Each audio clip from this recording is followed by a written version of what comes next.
वो खुद पे सेल्फ बिलीव नहीं है अमित जी, अपनी डिग्री नहीं छोड़नी चाहिए थी, चाहे कोई आगे कितने मोटिवेट कर रहा है। इसकी उधर उसकी इधर, कभी इसकी बुराई कभी उसकी भलाई, कभी डाउनलाइन के बारे में गलत, कभी कंपनी गलत, कभी सिस्टम गलत, इन चीजों में फंस जाते हैं। हमारे पास सर एक्चुअल ऑप्शन नहीं था ना, हमें लगा था कि जो है बस इसी में करना है। मेरे अंदर ये भावना डाली थी कि अगर यहाँ से निकलना है तो हमें कुछ ना कुछ रास्ता पकड़ना पड़ेगा। कई बार तो ऐसे होते थे कि रात को नींद नहीं आती, लगता था कि यार बहुत लाइफ का बहुत गलत डिसीजन ले लिया। नेगेटिव माहौल से, पॉलिटिक्स से, जो इतनी नेगेटिव चीजों सबसे दूर कैसे रख पाते हो? डायरेक्ट सेलिंग को एक्सेप्ट करने में मुझे 2 साल लग गए। वो संस्था में वो ताकत नहीं थी जो हमें आगे बढ़ा सके। जब हम वहां तक पहुंचने लगे तो जो पूरी पिक्चर थी वो खुल के आनी शुरू हो गई। यहाँ सपोर्ट जैसा कुछ भी होता नहीं है। तो वो एक ऐसा मोमेंट था कि फिर मैं कभी इधर खींचा जा रहा था, कभी इधर खींचा जा रहा था। कई बार ऐसा लगता था कि शायद कोई ऐसा मौका होता कि मैं टर्न बैक कर जाता। वो एक दिन था सर कि मतलब मेरी आंखें खुली। एक्चुअल मुझे लगा कि मेरा इंडस्ट्री में जन्म आज हुआ है। ये सब कैसे और उसका श्रेय किसे देते हैं आप? डायरेक्ट सेलिंग बिजनेस है, अपलाइन से पूछो कैसे, करके देखो ऐसे, डाउनलाइन बताओ ऐसे और बीच में कमाओ पैसे। आज फिर एक बार हम स्वागत करते हैं आपका हमारे लीडिंग लीडर्स के इस पॉडकास्ट शो में, जिसका ध्येय है कि हमारे देश में हर व्यक्ति के अंदर लीडरशिप हो, भले ही वो किसी भी प्लेटफॉर्म पे काम कर रहा हो, क्योंकि लीडरशिप हर एक प्लेटफॉर्म पे उसके बेसिक मूल सिद्धांत सेम ही रहते हैं। हमारा ध्येय है इस पॉडकास्ट चैनल से हमारे देश के लोगों को विकसित करना, क्योंकि विकसित लोग ही विकसित देश का विकास कर सकते हैं। और आज इसी श्रृंखला में हमारे बीच एक बहुत यंगस्टर, चार्मिंग, ग्रेट पर्सनैलिटी जो कि डायरेक्ट सेलिंग क्षेत्र से है, जिन्होंने बहुत कम उम्र में बहुत बड़ा मुकाम, बहुत बड़ी कामयाबी हासिल करी है और आज वो लाखों लोगों के प्रेरणा स्रोत हैं, आइडल हैं। आज का यूथ, आज का यंगस्टर उनके जैसा बनना चाहता है, तो वो ग्रेट पर्सनैलिटी आज हमारे बीच आए हुए हैं। तो हम स्वागत करते हैं mister Amit Dubey ji. Thank you so much sir. तो अमित दुबे सर, कहाँ से रहने वाले हैं आप? मैं झारखंड का रहने वाला हूँ सर। झारखंड में एक छोटा सा गांव है, बसना गांव, पलामू जिले के अंदर। मैं वहीं से बिलोंग करता हूँ। कितने भाई बहन हैं सर आप? हम लोग सर 3 बहन हैं और 2 भाई हैं, जिसमें मैं सबसे बड़ा हूँ। पिताजी क्या करते हैं? पिताजी मेरे किसान हैं। किसान है। तो आपकी शिक्षा दीक्षा कहाँ से हुई और कहाँ तक पढ़ाई की आपने? मेरी प्रारंभिक शिक्षा सर गांव से ही हुई थी, क्योंकि हमारा जो एरिया है वो बड़ा मतलब अल्ट्रा टिपिकल विलेज जिसको बोलते हैं, वो टिपिकल विलेज है। Ultra typical village. अब मुझे याद है कि बचपन में जो मेरी प्रारंभिक शिक्षा थी क्लास 6 तक, वो गांव के ही प्राथमिक स्कूल से हुई थी। तो हम लोग करीब 1 से 2 किलोमीटर पैदल जाया करते थे, जंगलों से होते हुए ऐसे जाते थे। तो ऐसी हमारी एजुकेशन रही थी। और उसके बाद जो 6 क्लास के बाद की मेरी एजुकेशन थी वो नवोदय विद्यालय से हुई, और हायर एजुकेशन मैंने बनारस हिंदू यूनिवर्सिटी से किया।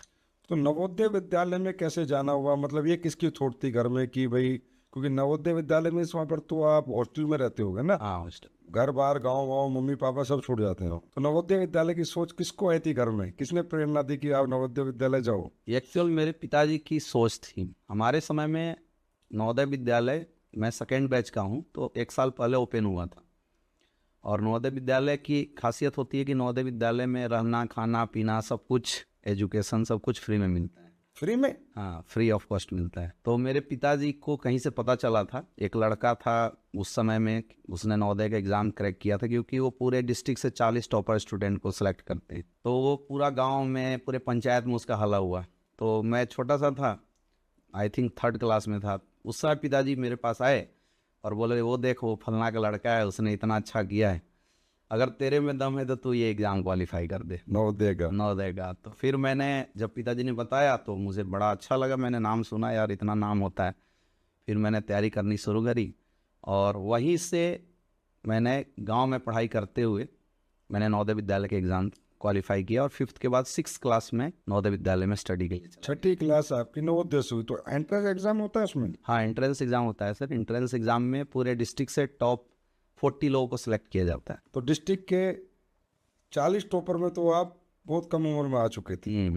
तो ये बताओ दुबे जी, जैसे कि एक छोटा बच्चा, मेरे ख्याल 6th क्लास में आपकी उम्र कितनी होगी? 12-1 साल होगी, और माँ बाप से दूर, गांव से दूर एक स्कूल में हॉस्टल में वो रहना आसानी से हो गया था या घर की याद आती थी?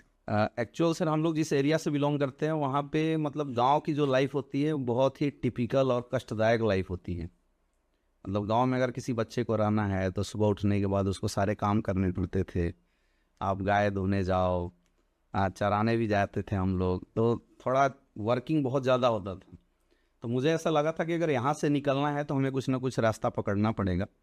और जब मैं नवोदय विद्यालय में गया तो मुझे गांव के लेवल से थोड़ा बाहर की दुनिया जब देखने को मिला तो कष्ट तो होता था, दुख भी होता था, मम्मी की याद भी आती थी बचपन में, बट मुझे अच्छा लगता था कि नहीं, मुझे लाइफ में आगे बढ़ने का एक मौका मिल गया है। इतनी कम उम्र में मतलब आपके अंदर आगे बढ़ने की, उस उम्र में लोग क्रिकेट खेलते हैं, मजे लेते हैं, इतनी कम उम्र में आगे बढ़ने की सोचती है आप? अब मैं सर कभी मतलब खेल के प्रति ज़्यादा उत्साहित नहीं रहा हूँ, तो उस समय से ही मेरे अंदर था कि पढ़ाई लिखाई करके कुछ करना है। कि बचपन में ऐसी सोच कि पढ़ाई लिखाई करके कुछ करना है, ये कोई तो प्रेरणा कहीं से तो मिली होगी आपको कि, क्योंकि बहुत कम बच्चे होते हैं जो बचपन से ही अच्छा पढ़ लिख के कुछ बनना चाहते हैं, नहीं तो बच्चे तो ज़्यादातर जस्तीखोरी होते हैं। ये प्रेरणा सर मेरे पिताजी से मिली थी। मेरे पिताजी 5 भाई थे और मेरे पिताजी इकलौते ऐसे थे जिन्होंने क्वालिफिकेशन होने के बावजूद भी नौकरी जॉब नहीं किया, क्योंकि परिवार के 5 लोग थे तो पहले ज़माने में ऐसा होता था कि 4 कमाएगा, एक को खींच के आगे निकाल देगा।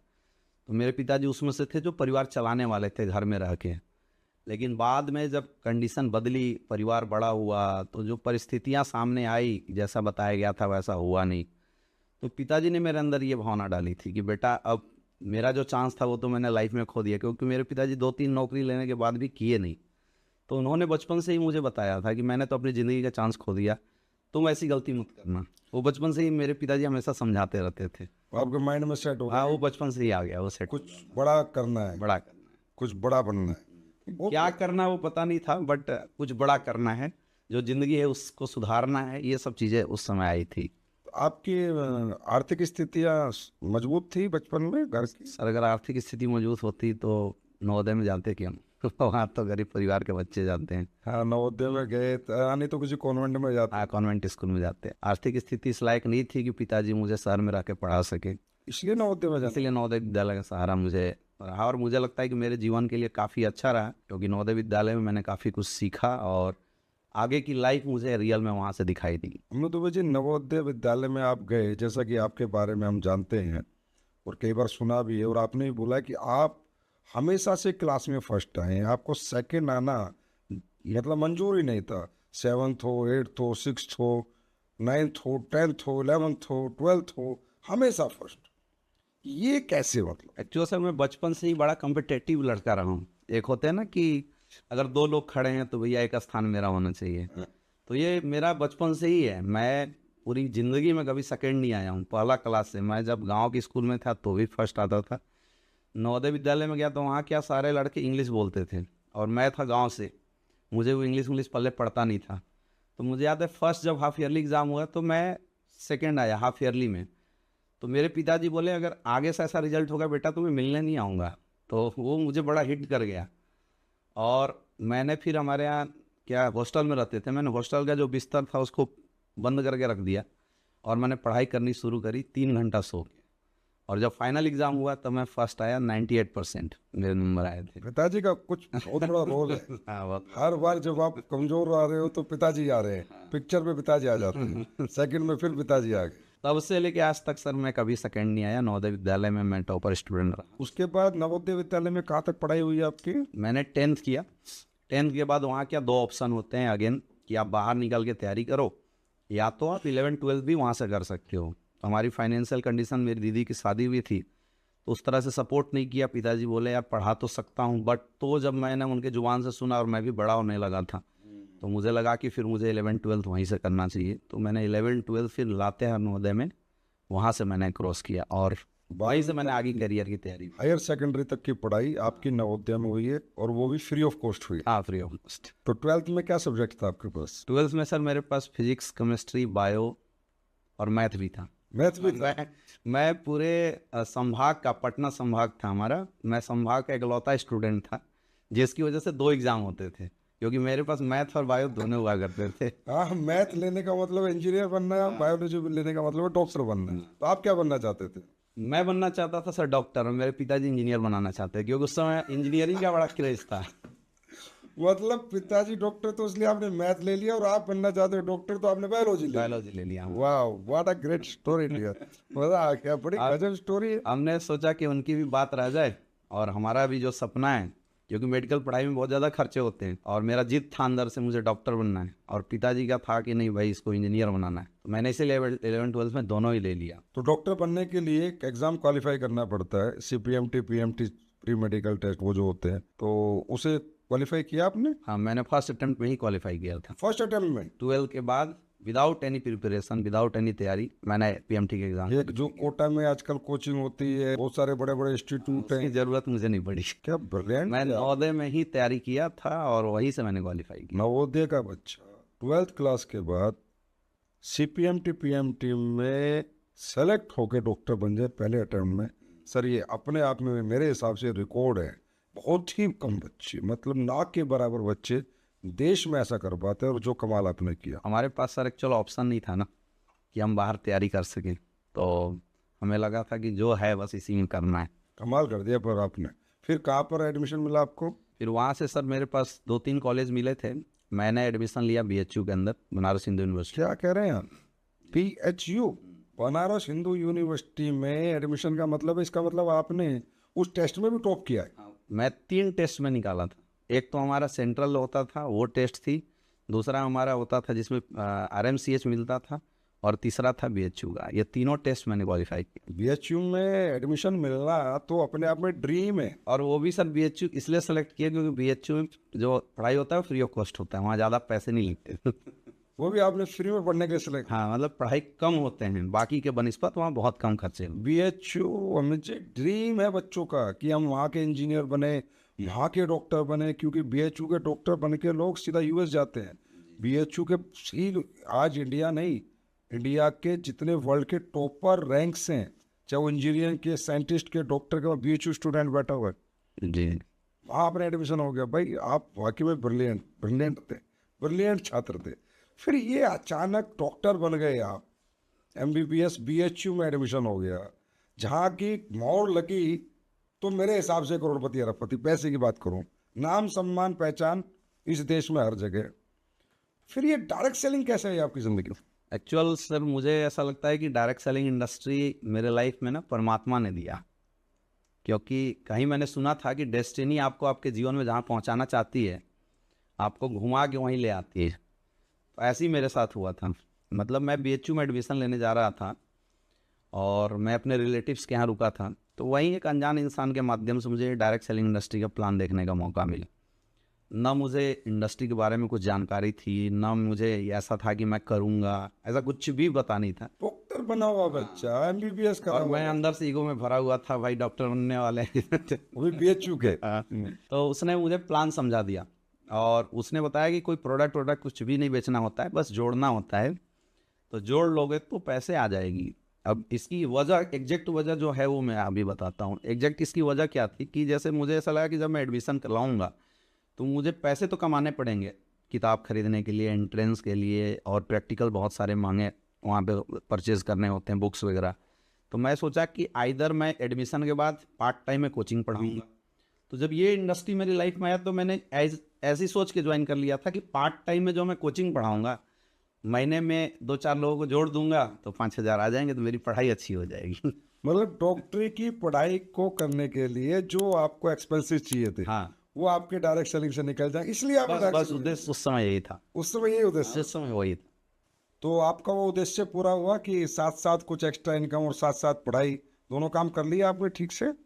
एक्चुअल फर्स्ट ईयर में सर ऐसा हुआ कि फर्स्ट ईयर में इतना प्रेशर था कि ना मैं इधर कर पा रहा था, ना मैं उधर कर पा रहा था, ऐसी सिचुएशन बन गई थी।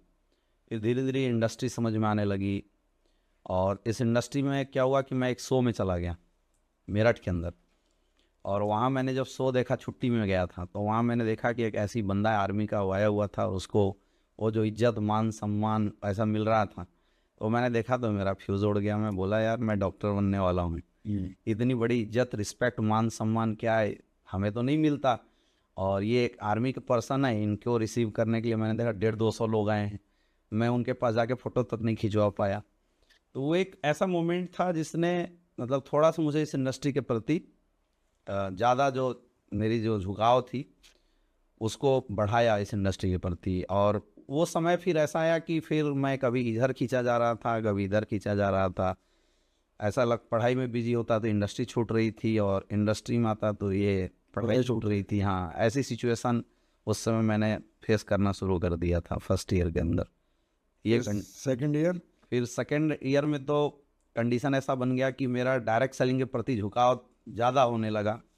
और उसकी एक और दूसरी वजह बनी कि पार्ट टाइम में ही काम करने से बहुत सारे ऐसे लोग थे जिन्होंने मेरे साथ करियर लगा दिया। कई मेरे फ्रेंड थे मेचू के अंदर, अलग संभाग के फ्रेंड थे, उन लोगों को मैंने बिजनेस के अंदर ले आया और उन्होंने मेरे से सवाल पूछा कि यार क्या वाकई में इसमें करियर है? तो मैंने जो जोश में बोल दिया हाँ जी बहुत बड़ा करियर। तो वो पढ़ाई छोड़ के आ गए। कई ऐसे लोग थे जो आर्मी में जॉब करते थे, उन्होंने मेरे से बोला कि क्या इसमें करियर है? तो मैंने बोला हाँ करियर है। तो वो सरकारी नौकरी छोड़ के आ गए मेरे कहने पे। तो ये एक ऐसा पॉइंट था जिसने मतलब मुझे ये सोचने के लिए मजबूर किया कि अब एक तो हम खुद की करियर देखें, या ये इतने सारे लोगों की गलती से जो मैंने करियर लगवा दी है। क्योंकि दैट टाइम मैं इंडस्ट्री के बारे में बहुत ज़्यादा नहीं जानता था, बहुत गहराई भी नहीं जानता। दूसरा साल था आपका? हाँ, सेकेंड ईयर में। और बहुत इसको डीपली मेरे पास नॉलेज नहीं थी, मैं सीख रहा था दैट टाइम। लेकिन जब लोगों ने, इतने सारे लोगों ने करियर लगा दिया, तब मुझे एक चीज़ महसूस हुआ कि शायद ऊपर वाले ने मेरी नियति कुछ और लिखी है। उन लोगों की वजह फिर मैं इधर फोकस करना शुरू किया इस इंडस्ट्री के अंदर। डॉक्टरी की पढ़ाई कम, हाँ, डायरेक्ट सेलिंग ज्यादा। इधर फोकस करना। डॉक्टरी की पढ़ाई चल रही थी या बिल्कुल बंद हो चुकी थी? चल रही थी, बट सेकेंड ईयर में फिर मुझे स्विच करना पड़ा। तीसरा साल? सेकेंड ईयर में ही स्विच करना पड़ा। सेकेंड ईयर में आपने बीएचयू की मिली हुई एमबीबीएस की डिग्री छोड़ के डायरेक्ट सेलिंग में करियर लगा दिया? हाँ, डायरेक्ट सेलिंग में करियर लगा दिया। और चूंकि मेरे घर वालों को पता नहीं चलना चाहिए, इसलिए मैंने वहाँ पे फिर ग्रेजुएशन में एडमिशन लिया कि मैं पीजी डॉक्टरेट कर लूँगा ताकि घर वालों को पता नहीं चलेगा। मैंने घर वालों को बताया भी नहीं। अच्छा, मेरे पिताजी जब आते थे मिलने तो सोचते थे 5 साल में बेटा एमबीबीएस करेगा, और मैं डायरेक्ट सेलिंग की तरफ शिफ्ट हो गया। मैं डायरेक्ट सेलिंग को ध्यान देने लगा, सीखना शुरू कर दिया, काम करना शुरू कर दिए। ऐसी ही कहानी थी ये शुरुआती दौर। शुरू में तो बड़ी प्रॉब्लम आई होगी, नया फील्ड, नए तौर तरीके डायरेक्ट सेलिंग के, तो नए सब्जेक्ट्स। जो तो आप ब्रिलियंट स्टूडेंट थे तो जल्दी ग्रैब कर गए हो गए आप? नहीं, मुझे बहुत दिक्कत हुई सर। डायरेक्ट सेलिंग को एक्सेप्ट करने में मुझे 2 साल लग गए। और हाल की मैंने कैरियर लगाई थी, फिर भी ये इंडस्ट्री मुझे एक्सेप्ट करने में बड़ा टाइम लगा, क्योंकि मैंने कैरियर कुछ और चूज़ किया था। मैं वो पढ़ाई कर रहा था, बट जब यहाँ इस इंडस्ट्री को देखा तो हमने तो सुपरफिशियल देखा था, इंटरनली देखा नहीं था। तो मैंने अपनी कैरियर स्विच तो कर ली थी, बट जब आने के बाद इसमें प्रॉब्लम आनी शुरू हुई, दिक्कत आनी शुरू हुई। अच्छा, मैं एक ऐसा लीडर था जो विदाउट अप्लाइन काम कर रहा था। मुझे मेरा अप्लाइन 4 साल बाद मिला डायरेक्ट सेलिंग में। कैसी बात कर रहे हो आप? आपका अप्लाइन नहीं था कोई? ना, कोई अप्लाई नहीं था मेरे पास। मेरा अप्लाइन 4 साल बाद मिला, 2015 में मेरे पास आया। और ऐसे बस फोन वाला अप्लाइन था मेरे पास। तो मतलब जब उसने देखा होगा आप अच्छा बिजनेस दे रहे हो तब ढूंढा होगा यहाँ हाँ, कौन तब है? ढूंढ के आए थे, तब बिल्कुल ढूंढ के आए थे। उससे पहले सुपरफिशियल मतलब फोन वाले अप्लाइन। आपकी स्टोरी बहुत इंटरेस्टिंग है जी, रियली बता रहा हूँ, रियली बहुत इंटरेस्टेड है। बिना अप्लाइन के काम हो गया 4 साल? हाँ, 4 साल सर, और बहुत स्ट्रगल रहा उसमें। हमारे यहाँ 40 दिन अप्लाइन ना मिले तो डाउनलाइन झंडे लेके खड़ी हो जाती है, अप्लाइन लाओ अप्लाइन लाओ। और आपके यहाँ मतलब 4 साल। अच्छा, फिर बताओ आगे क्या हुआ? तो अच्छा, हमें माइंड में सर यही डाला गया था कि ये बिजनेस अपना है, खुद ही करना होता है, यहाँ सपोर्ट वपोर्ट जैसा कुछ भी होता नहीं है। ऐसा मेरे माइंड में ही था। तो हमने खूब काम किया, दोनों लेग पे बिजनेस किया, दोनों साइड में बिजनेस को डेवलप किया। और चूँकि सीखा नहीं था उस टाइम में, प्रॉपर नॉलेज नहीं थी, तो हम किताबें पढ़ पढ़ के ट्रेनिंग लेते थे, कैसेट देख देख के साइबर कैफे में जा के हम ट्रेनिंग तैयार करते थे, लोगों को लाते थे, फिर ट्रेनिंग करते थे, सिस्टम रन कराते थे। बट वही आधी अधूरी नॉलेज की वजह से 1-2 साल काम करने के बाद ऐसा लगने लगा कि यार हमने कुछ गलत डिसीजन तो नहीं ले लिया, ये ऐसा लग रहा है कि अब करियर बनेगा नहीं बनेगा। तो दैट वाज द पॉइंट कि डार्क साइड इस इंडस्ट्री के सामने आनी शुरू हो गई। अच्छा, शुरू में उतनी चीज़ें पता नहीं चलती, क्या कंपनी है, क्या होना चाहिए, कौन कौन से फैक्टर्स जोर लगा के आगे निकालते हैं। लेकिन जब कुछ दिन काम किया तो वो चीज़ें सामने निकल के आने लगी थी। तो सफलता मिली आपको वहाँ पर? शुरुआती दौर में सर अगर हम बताएं तो शुरुआत के 4-5 साल मुझे डायरेक्ट सेलिंग में कोई सक्सेस नहीं था। इसलिए नहीं था क्योंकि अगर मैं अपनी प्रेजेंट करियर को जो 5 साल बाद मैं कमाने वाला था, अगर मैं उसको कंपेरिजन करके देखता तो मैंने वहाँ पे कुछ खासे पैसे नहीं कमाए। कितने पैसे कमाए थे 4-5 साल में? 4-5 साल में सर 15-16 लाख कमाए होंगे मेरे ख्याल से। 15-16 लाख? हाँ मात्र और 5 साल में डॉक्टरी का कैरियर बन जाता, बन जाता। हाँ। पता नहीं कहाँ से कहाँ होते। चलो वो तो डेस्टिनी डिसाइडेड है। अमित जी, 5 साल में आपको सफलता नहीं मिली तो क्या लगा आपको, क्यों नहीं मिली, कहाँ कमी लगी आपको? कुछ समझ पाए थे जब तक कुछ थोड़ा बहुत? हाँ, हम समझना शुरू कर चुके थे सर, क्योंकि मेरी एक आदत थी। डायरेक्ट सेलिंग में लोग बोलते हैं कि दिमाग मत लगाओ, और मेरी खोपड़ी जस्ट उल्टी है। क्योंकि मेरा कोई ऐसा अपलाइन खड़ा होके हाथ पकड़े खींचने वाला था नहीं, तो मैं दिमाग लगा कर ही बिजनेस किया हूँ। मुझे 3-4 कारण उस समय में समझ में आए थे। सबसे पहला कारण तो था मेरा एजुकेशन, क्योंकि मुझे इंडस्ट्री का प्रॉपर नॉलेज नहीं था जैसे काम करना चाहिए। तो जब जैसे काम करना चाहिए वो नॉलेज नहीं होगा तो फिर जाहिर सी बात है कि हम प्रॉपर वे में काम नहीं करेंगे तो उतनी सक्सेस नहीं आएगी। फिर बाद में जब हमने अपने एजुकेशन को अपग्रेड किया, 2 साल 3 साल बाद जब अपने एजुकेशन को अपग्रेड किया और उसके बाद भी सक्सेस नहीं आई, तो फिर मुझे समझ में आया कि आज की डेट में सक्सेसफुल होने के लिए आपकी मेहनत, आपकी एजुकेशन से ज़्यादा महत्वपूर्ण है आपका प्लेटफॉर्म। अगर आपका प्लेटफॉर्म मजबूत होगा, आपके पास एक अच्छी अपॉर्चुनिटी होगी, तो वहाँ अगर आप वर्क करोगे, वहाँ अगर आप हार्ड वर्क करोगे तो वहाँ पे सक्सेस आएगी। तो 5 साल डायरेक्ट सेलिंग को दिए, 5 साल में आप एक सफल डॉक्टर बन जाते। 5 साल में आपको सफलता नहीं मिली। एक बीएचयू का स्टूडेंट जिसका एमबीबीएस में एडमिशन हो चुका था, क्या उस दिन उसको पश्चाताप हो रहा था, काश वो डॉक्टर बन गया होता, काश मैंने पढ़ाई नहीं छोड़ी होती? बिल्कुल हो रहा सर। और कई बार तो ऐसे होते थे कि रात को नींद नहीं आती थी, लगता था कि यार बहुत मतलब लाइफ का बहुत गलत डिसीजन ले लिया।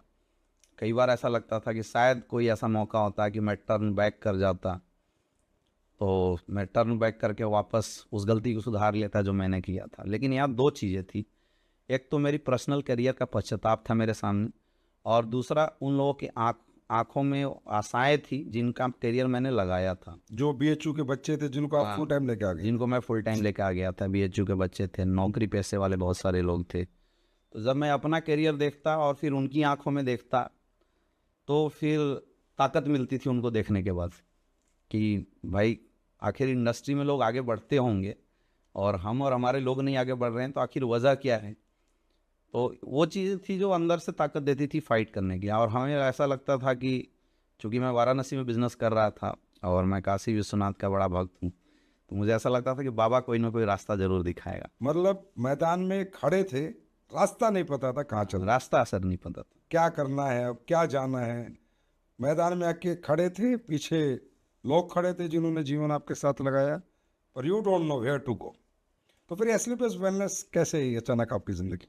जो सर इसकी एक बड़ी अच्छी कहानी है कि मैं जब लगभग 5 साल मुझे हो गए, 11, 12, 13, 14, 15, तो 2015 में मेरे अपलाइन मेरे से मिलने आए, डॉक्टर शिव कुमार सर मेरे से मिलने आए। और जब वो आए तो उन्होंने मुझे बड़ा सिस्टम काफ़ी अच्छे से सिखाया। तो 1 साल टाइम मैंने पूरा सीख के किया बिजनेस, मतलब जो उन्होंने बताया मैंने वो किया। और 1 साल में मैं वहाँ पे बहुत अच्छी अर्निंग किया और बहुत अच्छे मेरे टीम के जो लोग थे वो भी ग्रो करने लगे।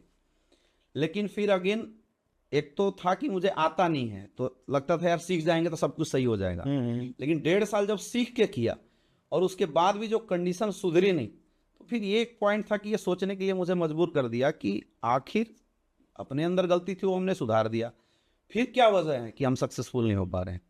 फिर बाद में मैंने ये थोड़ा सा एनालाइज किया कि हम जहाँ काम कर रहे थे, जिस संस्था के साथ काम कर रहे थे, वो संस्था में वो ताकत नहीं थी जो हमें आगे बढ़ा सके, वो प्लेटफॉर्म ही कमज़ोर था। और मुझे ऐसा लगता है कि आज हिंदुस्तान के मेरे जैसे 95% स्टूडेंट जो इस इंडस्ट्री में करियर लगा के भटक रहे हैं, उसकी सबसे बड़ी वजह है अच्छा प्लेटफॉर्म ना मिल पाना।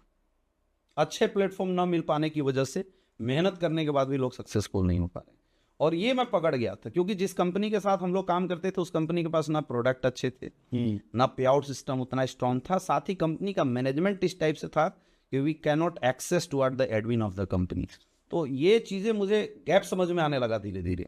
अच्छा, जब हम लोग छोटे लेवल पे थे तो हम कभी भी कंपनी के सीनियर लेवल को कभी भी पकड़ नहीं पा रहे थे कि क्या हो रहा है नहीं हो रहा है। बट जब 4 साल 5 साल बाद हमारी भी पोजीशन अच्छी हुई, तो जब हम वहाँ तक पहुँचने लगे तो जो पूरी पिक्चर थी वो खुल के आनी शुरू हो गई।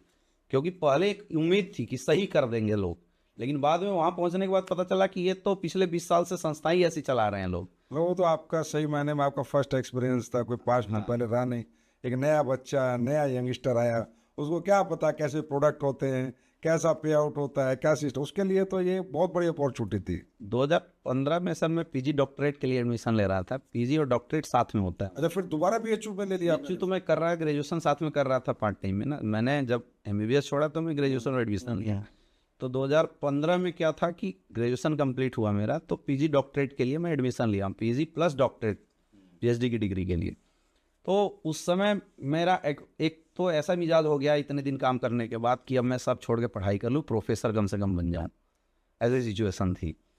फिर मैंने अपलाइन के साथ डिस्कशन किया और जो हमारे लोग थे उनके साथ डिस्कशन किया। तो डिस्कशन में यही समझ में आया कि हम लोग फेल सिर्फ इसलिए हो रहे हैं क्योंकि हमारे पास प्लेटफॉर्म मजबूत नहीं है। और मुझे ऐसा लगता है कि मैं सर एक ऐसा डाउनलाइन था जिसने अपलाइन को सामने से जाके बोला था कि सर हम जहाँ काम कर रहे हैं वो सही सिस्टम नहीं है। अच्छा, अगर हमें हमारे लोगों की करियर बनानी है तो कुछ अलग देखना पड़ेगा, नहीं तो हमें आदेश करें हम चलते हैं वापस अपनी पढ़ाई में। ये कंडीशन हमारे पास आई थी। आप एनालाइज कर चुके थे, हाँ, एनालाइज सर कर चुके। जज कर चुके थे कि मैं 5 साल में सफल क्यों नहीं हुआ, बिल्कुल। इतना ब्रिलियंट स्टूडेंट होने के बावजूद, जो हमेशा से टॉपर था, और आपने अपने अपलाइन को जाके बोला भैया दूसरी कहीं चलो। फिर क्या हुआ? फिर मेरे अपलाइन ने बोला देखते हैं, सुनते हैं, क्योंकि सर भी अच्छे लेवल पे थे वहाँ पे। और मैं बार बार प्रेशर देने लगा और फिर नियति ऐसी बनी कि फिर हमारी मुलाकात महिपाल सर से हुई सन 2016 में। अच्छा, उसके बाद तो कहानी ही बदल गया। क्या हुआ फिर, बताओ, थोड़ा बताओ। 2016 में सर जब हम लोग ये सिचुएशन बना रहे थे तो क्या था कि महिपाल सर करीब 6 महीना पहले एसलीपीएस वेलनेस के साथ काम करना शुरू कर चुके थे और सर हमारे अपलाइन हुआ करते थे वहाँ पे। तो हमने सर को उस समय रिजेक्ट कर दिया था क्योंकि हमें लगा कि हम बिज़नेस अब बढ़िया सीख गए हैं, कर लेंगे। लेकिन वो बोलते हैं कि बाप का कमी तब समझ में आता है जब बेटा अकेले खड़ा हो जाए। तो वो हमें महसूस होना शुरू हो गया था 6 महीने के अंदर कि क्या सही है क्या गलत है। और जब हमने देखा कि हमसे कमज़ोर लोग, जो हमसे कम टैलेंटेड थे, जो हमसे कम अच्छे स्पीकर थे, जिनकी ट्रेनिंग मीटिंग उतनी स्ट्रांग नहीं थी, वो एसलीपीएस में आने के बाद बहुत अच्छा ग्रो करने लगे थे। और हम लोग इतना सब कुछ होने के बाद भी उनके आधे भी नहीं पहुंच रहे थे। तो एक तो होता है कि मैं जहाँ काम कर रहा हूँ वो सही नहीं है, अब दूसरा मैं जहाँ जाने वाला हूँ क्या वो सही है, ये सेकेंड डिसीजन होता है। तो ये जो पॉइंट हमने देखा तो ये पॉइंट ये सोचने के लिए मजबूर किया कि हाँ ये एक रास्ता है, चलो देखते हैं। फिर बैठ के हमने एसलीपीएस वेलनेस का प्लान देखा और यहाँ पे मैंने 3-4 चीज़ें सर शुरुआती दौर में देखी थी, क्योंकि शुरुआती दौर में हमारी आपसे मुलाकात नहीं हुई थी, सर से ही आए थे। तो मैंने डायरेक्ट सेलिंग की जो 5 चीज़ें होती है उसको देखा था कि कंपनी के प्रोडक्ट कैसे हैं, क्योंकि हमें ऐसा लगता था कि भाई बिजनेस है तो प्रोडक्ट के दम पे ही होगा। दूसरा हमने देखा कंपनी का पे आउट सिस्टम कैसा है, और तीसरा मोस्ट इंपॉर्टेंट जिससे मैं सबसे ज़्यादा पीड़ित हुआ, कंपनी का एजुकेशन सिस्टम कैसा है। और ये 3 चीज़ें मुझे अच्छी लगी तो फिर मुझे लगा कि अगर प्रोडक्ट अच्छा है, पे आउट अच्छा है, एजुकेशन सिस्टम अच्छा है, अपलाइन दमदार है, तो खुद जोर लगा देंगे तो करियर बन जाएगा। उस टाइम पे हमने डिसीजन लिया कि हम लोग अब एसलीपीएस वेलनेस के साथ अपने लोगों के साथ करियर बनाएंगे। ये मैंने स्वतः डिसीजन बनाया था और फिर टीम के साथ हमने डिस्कशन किया। तो अमित दुबे जी, जैसे आपका पिछले 5 साल का पुरानी कंपनी जो भी थी आपकी, उसमें एक बैड एक्सपीरियंस रहा, एक बड़ा फेलियर रहा, एक बना हुआ डॉक्टर आज जीरो हो गया एक तरह से, दोबारा वो कुछ सोच रहा था प्रोफेसर बनने के लिए। तो एसलीपीएस में वो नेगेटिविटी भी कहीं ना कहीं थोड़ी बहुत थी। तो बैड एक्सपीरियंस, फेलियर, वो नेगेटिव एक्सपीरियंस लेकर आप एसलीपीएस में आए, तो यहाँ आते ही पॉजिटिव हो गए थे या कुछ समय लगा था? समय लगा था सर। मेरा तो कहानी ऐसा है कि भगवान हमेशा मेरा एग्ज़ाम लेता है। एक्चुअल जब हम लोग एसलीपीएस वेलनेस में आए तो जो मेरी वहाँ की पुरानी टीम थी उस पूरी टीम को हमने उठा के एक लेग में सेट कर दिया और मैं निस्वार्थ भाव से फिर लग गया, क्योंकि ऐसा लगा था कि वहाँ जो कमियाँ थी यहाँ सही हो गई हैं, तो काम करना शुरू किया। और शुरुआत के 3 महीने में मेरी कोई ग्रोथ ही नहीं हुई, ना मेरे चेक बन रहे थे और जो मेरे लोग थे वो मुझे छोड़ नहीं रहे थे, क्योंकि मैं ही एक लौता माध्यम था उस समय लोगों के द्वारा।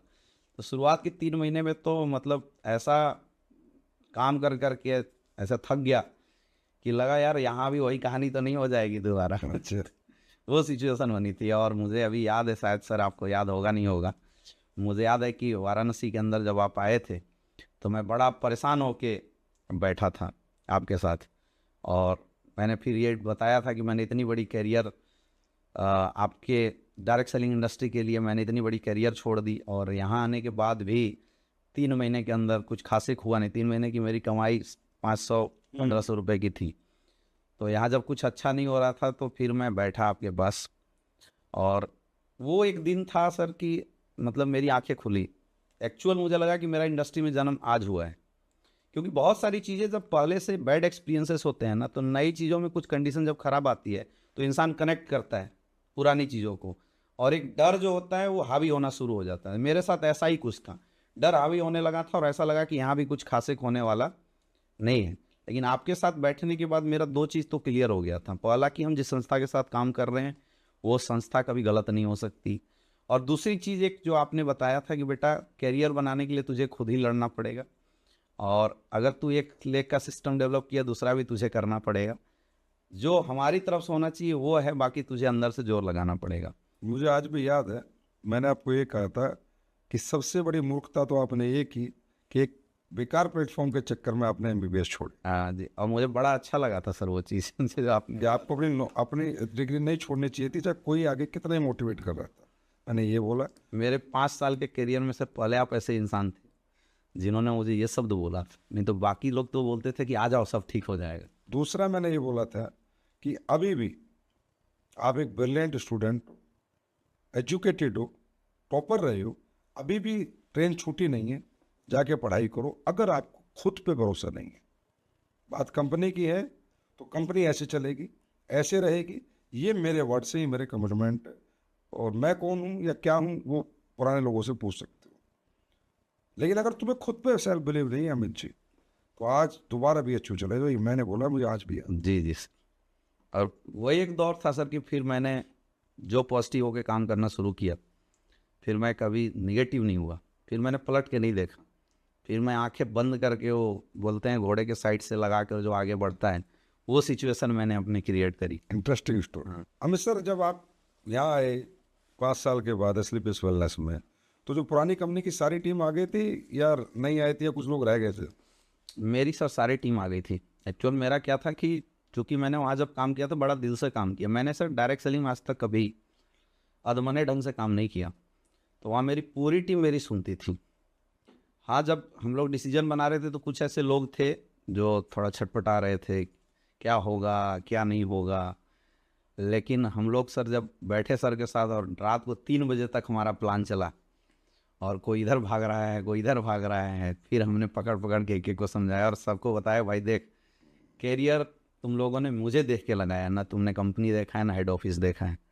और मैं आज भी खड़ा हूँ, कैरियर हमें डायरेक्ट सेलिंग में बनाना था, और डायरेक्ट सेलिंग छोड़ के हम लोग कहीं नहीं जा रहे हैं।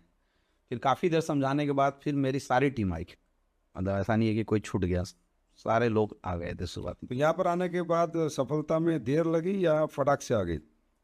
यहाँ आने के बाद भी सर काफ़ी स्ट्रगल रहा। वो बोलते हैं कि सक्सेसफुल होने के लिए आपको अपने कोटे का मेहनत तो करना ही पड़ता है। तो हमें ऐसा लगा कि हमारा जो कोटा था वो पूरा नहीं हुआ था मेहनत का।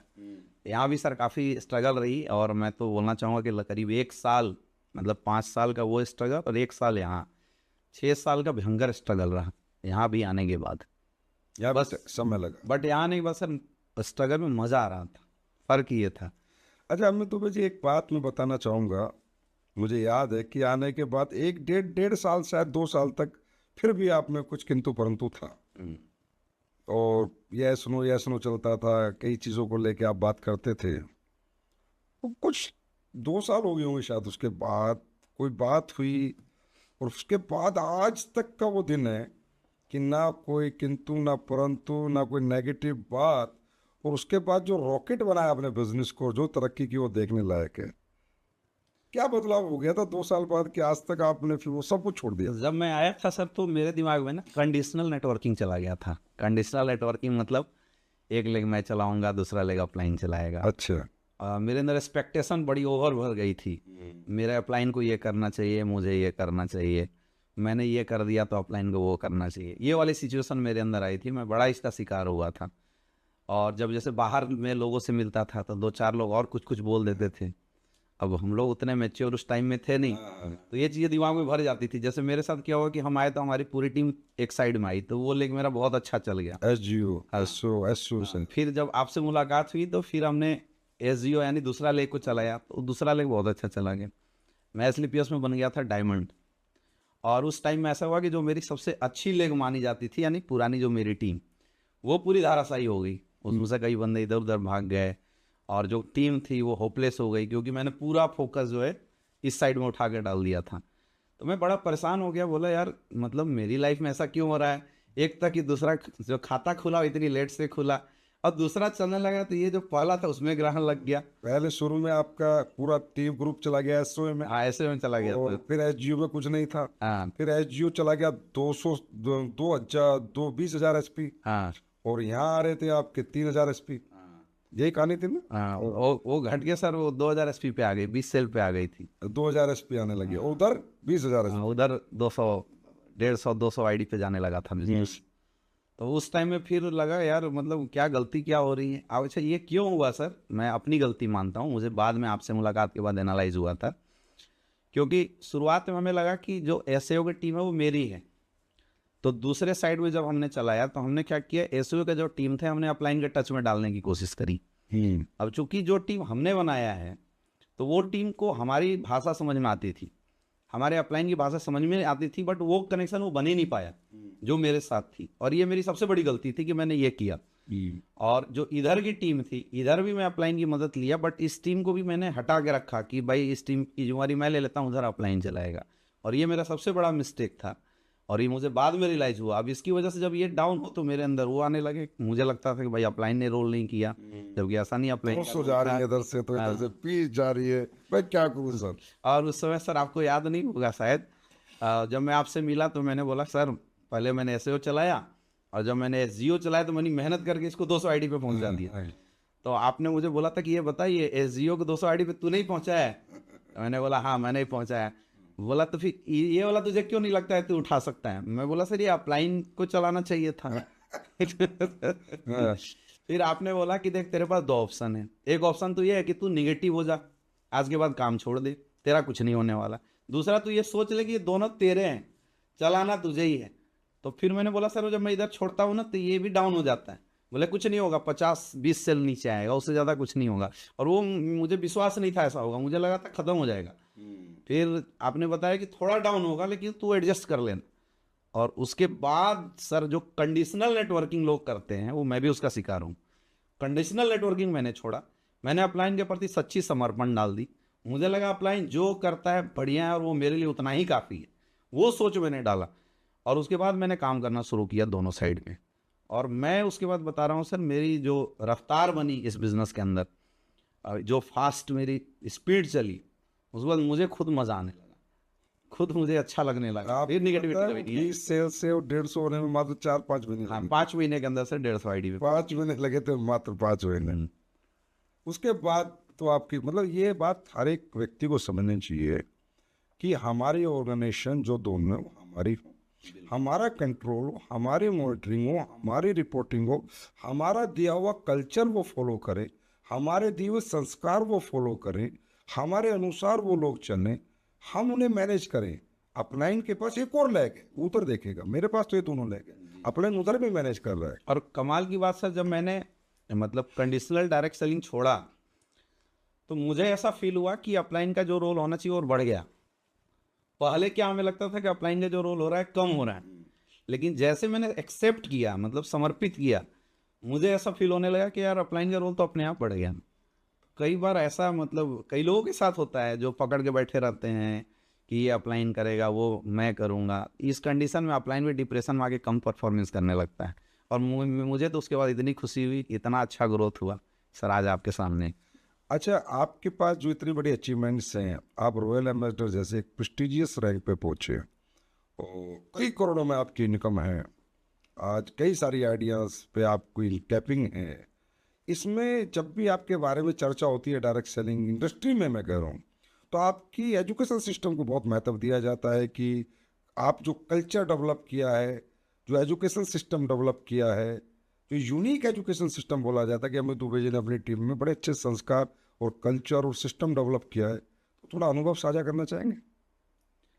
ये सर मुझे बहुत पहले से ही समझ में आया था कि डायरेक्ट सेलिंग इंडस्ट्री में खुद हीरो बनने का बिजनेस नहीं है, अपने नीचे से लोगों को हीरो बनाने का बिजनेस है।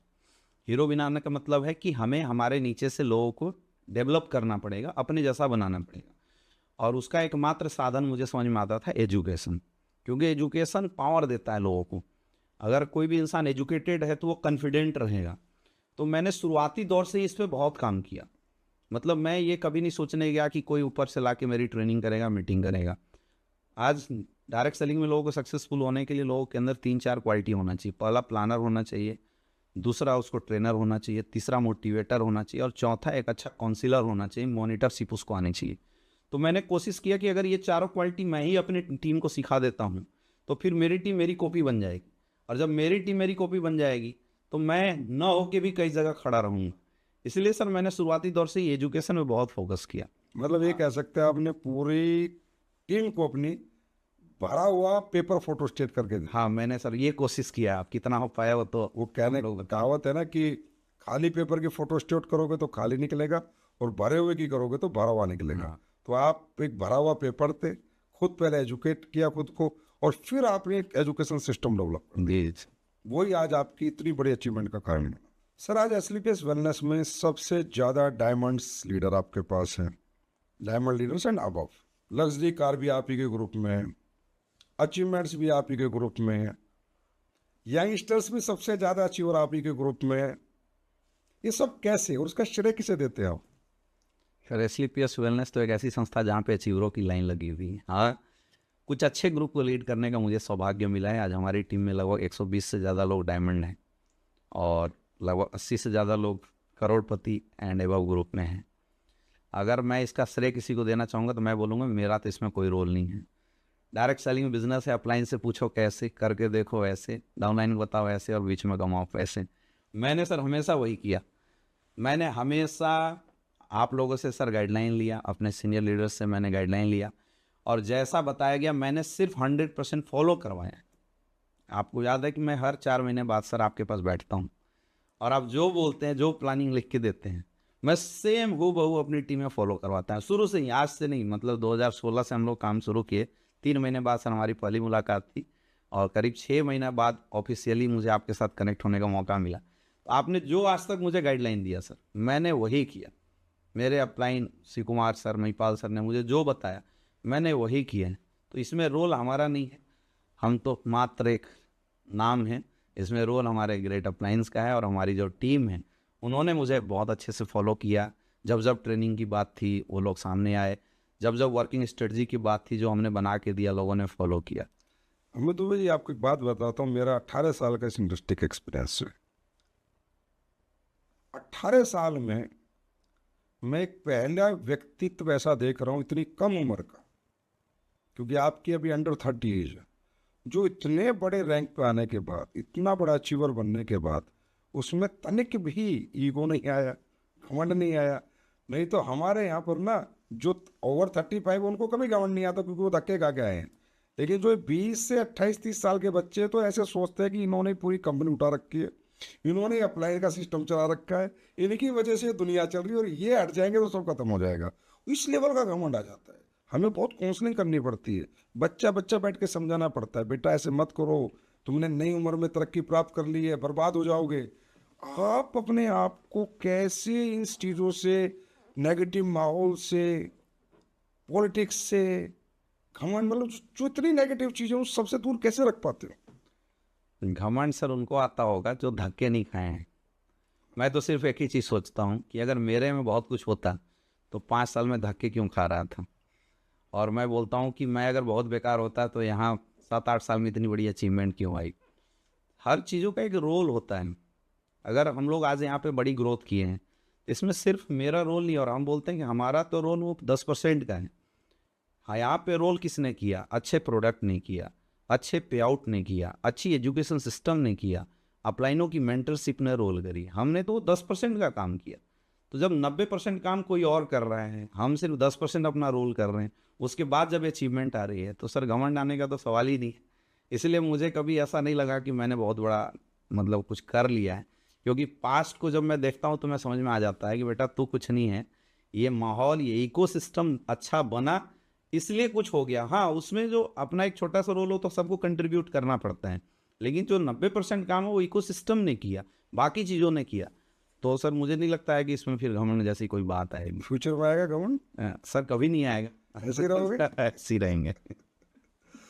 सर एक बहुत बड़ा रिकॉर्ड आपके नाम है, मैं पूरे फिगर नहीं जानता पर मैं इतना जानता हूँ, एक बार एक स्ट्रैटेजी बनी थी 10 के दम की, कि 10 के दम करेंगे 24 घंटे की, फिर लोगों ने 2 दिन के की, 1 घंटे की, कि भाई महीने में जितने भी लोग ज्वाइन होंगे उनको बुलाएंगे और एक रात एक दिन होटल में रखेंगे, उनको बेसिक ट्रेनिंग, थोड़ा मोटिवेशन, थोड़ा गाना बजाना करके उनको हमारे माहौल में डालने की कोशिश करेंगे। मतलब प्रॉपर पूरी ट्रेनिंग नहीं, पर एक 12 स्टेप ट्रेनिंग, थोड़ा प्लान, प्रेजेंटेशन, थोड़ा मोटिवेशन, थोड़ा हल्ला गुल्ला।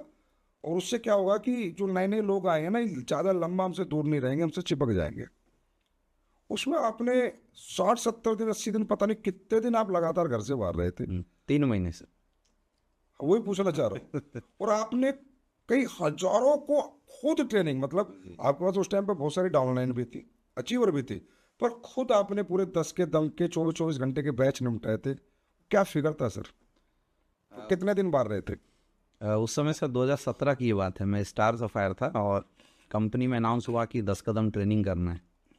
तो अलग अलग ग्रुप की 10 कदम ट्रेनिंग चल रही थी, तो मेरे पास सर आपका कॉल आया, आपने बताया ऐसे ऐसे 10 कदम है, इसकी स्ट्रेटजी बनाओ और इस पे काम करना शुरू करो। और मुझे बड़ा हिट हुआ, क्योंकि वहाँ एक फार्मूला काम कर रहा था कि जब एक डायमंड का टैलेंट एक फ्रेशर में डाला जाए तो क्या ग्रोथ होगी, ये सोच के देखो।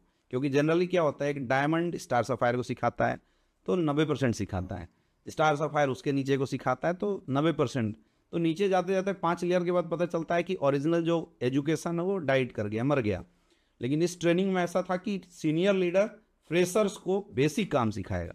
तो ये चीज़ मुझे बड़ा अच्छा लगा था कि अगर मैं अपना डुप्लीकेट फ्रेशर को कर दूं तो फिर कितना मज़ा आएगा।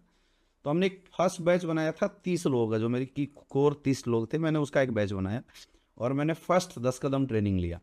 और उस 10 कदम ट्रेनिंग के बाद मैंने लोगों से पूछा कैसा लगा। तो चूंकि जो मेरे परफॉर्मर थे, मैंने देखा उनमें बहुत सारी कमियां थी, उनको प्लान करने नहीं आता था, क्लोजिंग करना नहीं आता था, ऑब्जेक्शन हैंडलिंग करना नहीं आता था। तो ये सब मैंने उनको जब तैयार किया तो मैंने बोला सोचो ये क्वालिटी नीचे में चली जाए तो कैसे रहेगी। सबने बोला बहुत अच्छा। फिर हमने सर 10 कदम के बैच करने शुरू किया और 200 250 के हमने बैच किए। 3 महीना मैं कंटिन्यूअस स्टार सफायर लेवल पे घर से बाहर रहा था और करीब, मुझे डाटा एग्जैक्ट तो नहीं याद है, बट 5 से 6 हज़ार लोगों को हमने 10 कदम ट्रेनिंग से निकाला था।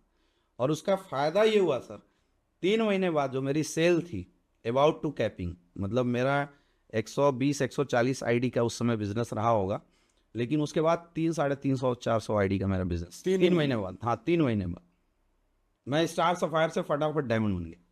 नहीं, ये तो मैं भी मानता हूँ कि आप बेस्ट फॉलोअर हो, बेस्ट। जी जी सर। अच्छा, आपको वैसे कोई मिले या देखे या बात करे, बड़ा शांत सा स्वभाव है आपका, बहुत चुप चुप से रहते हो।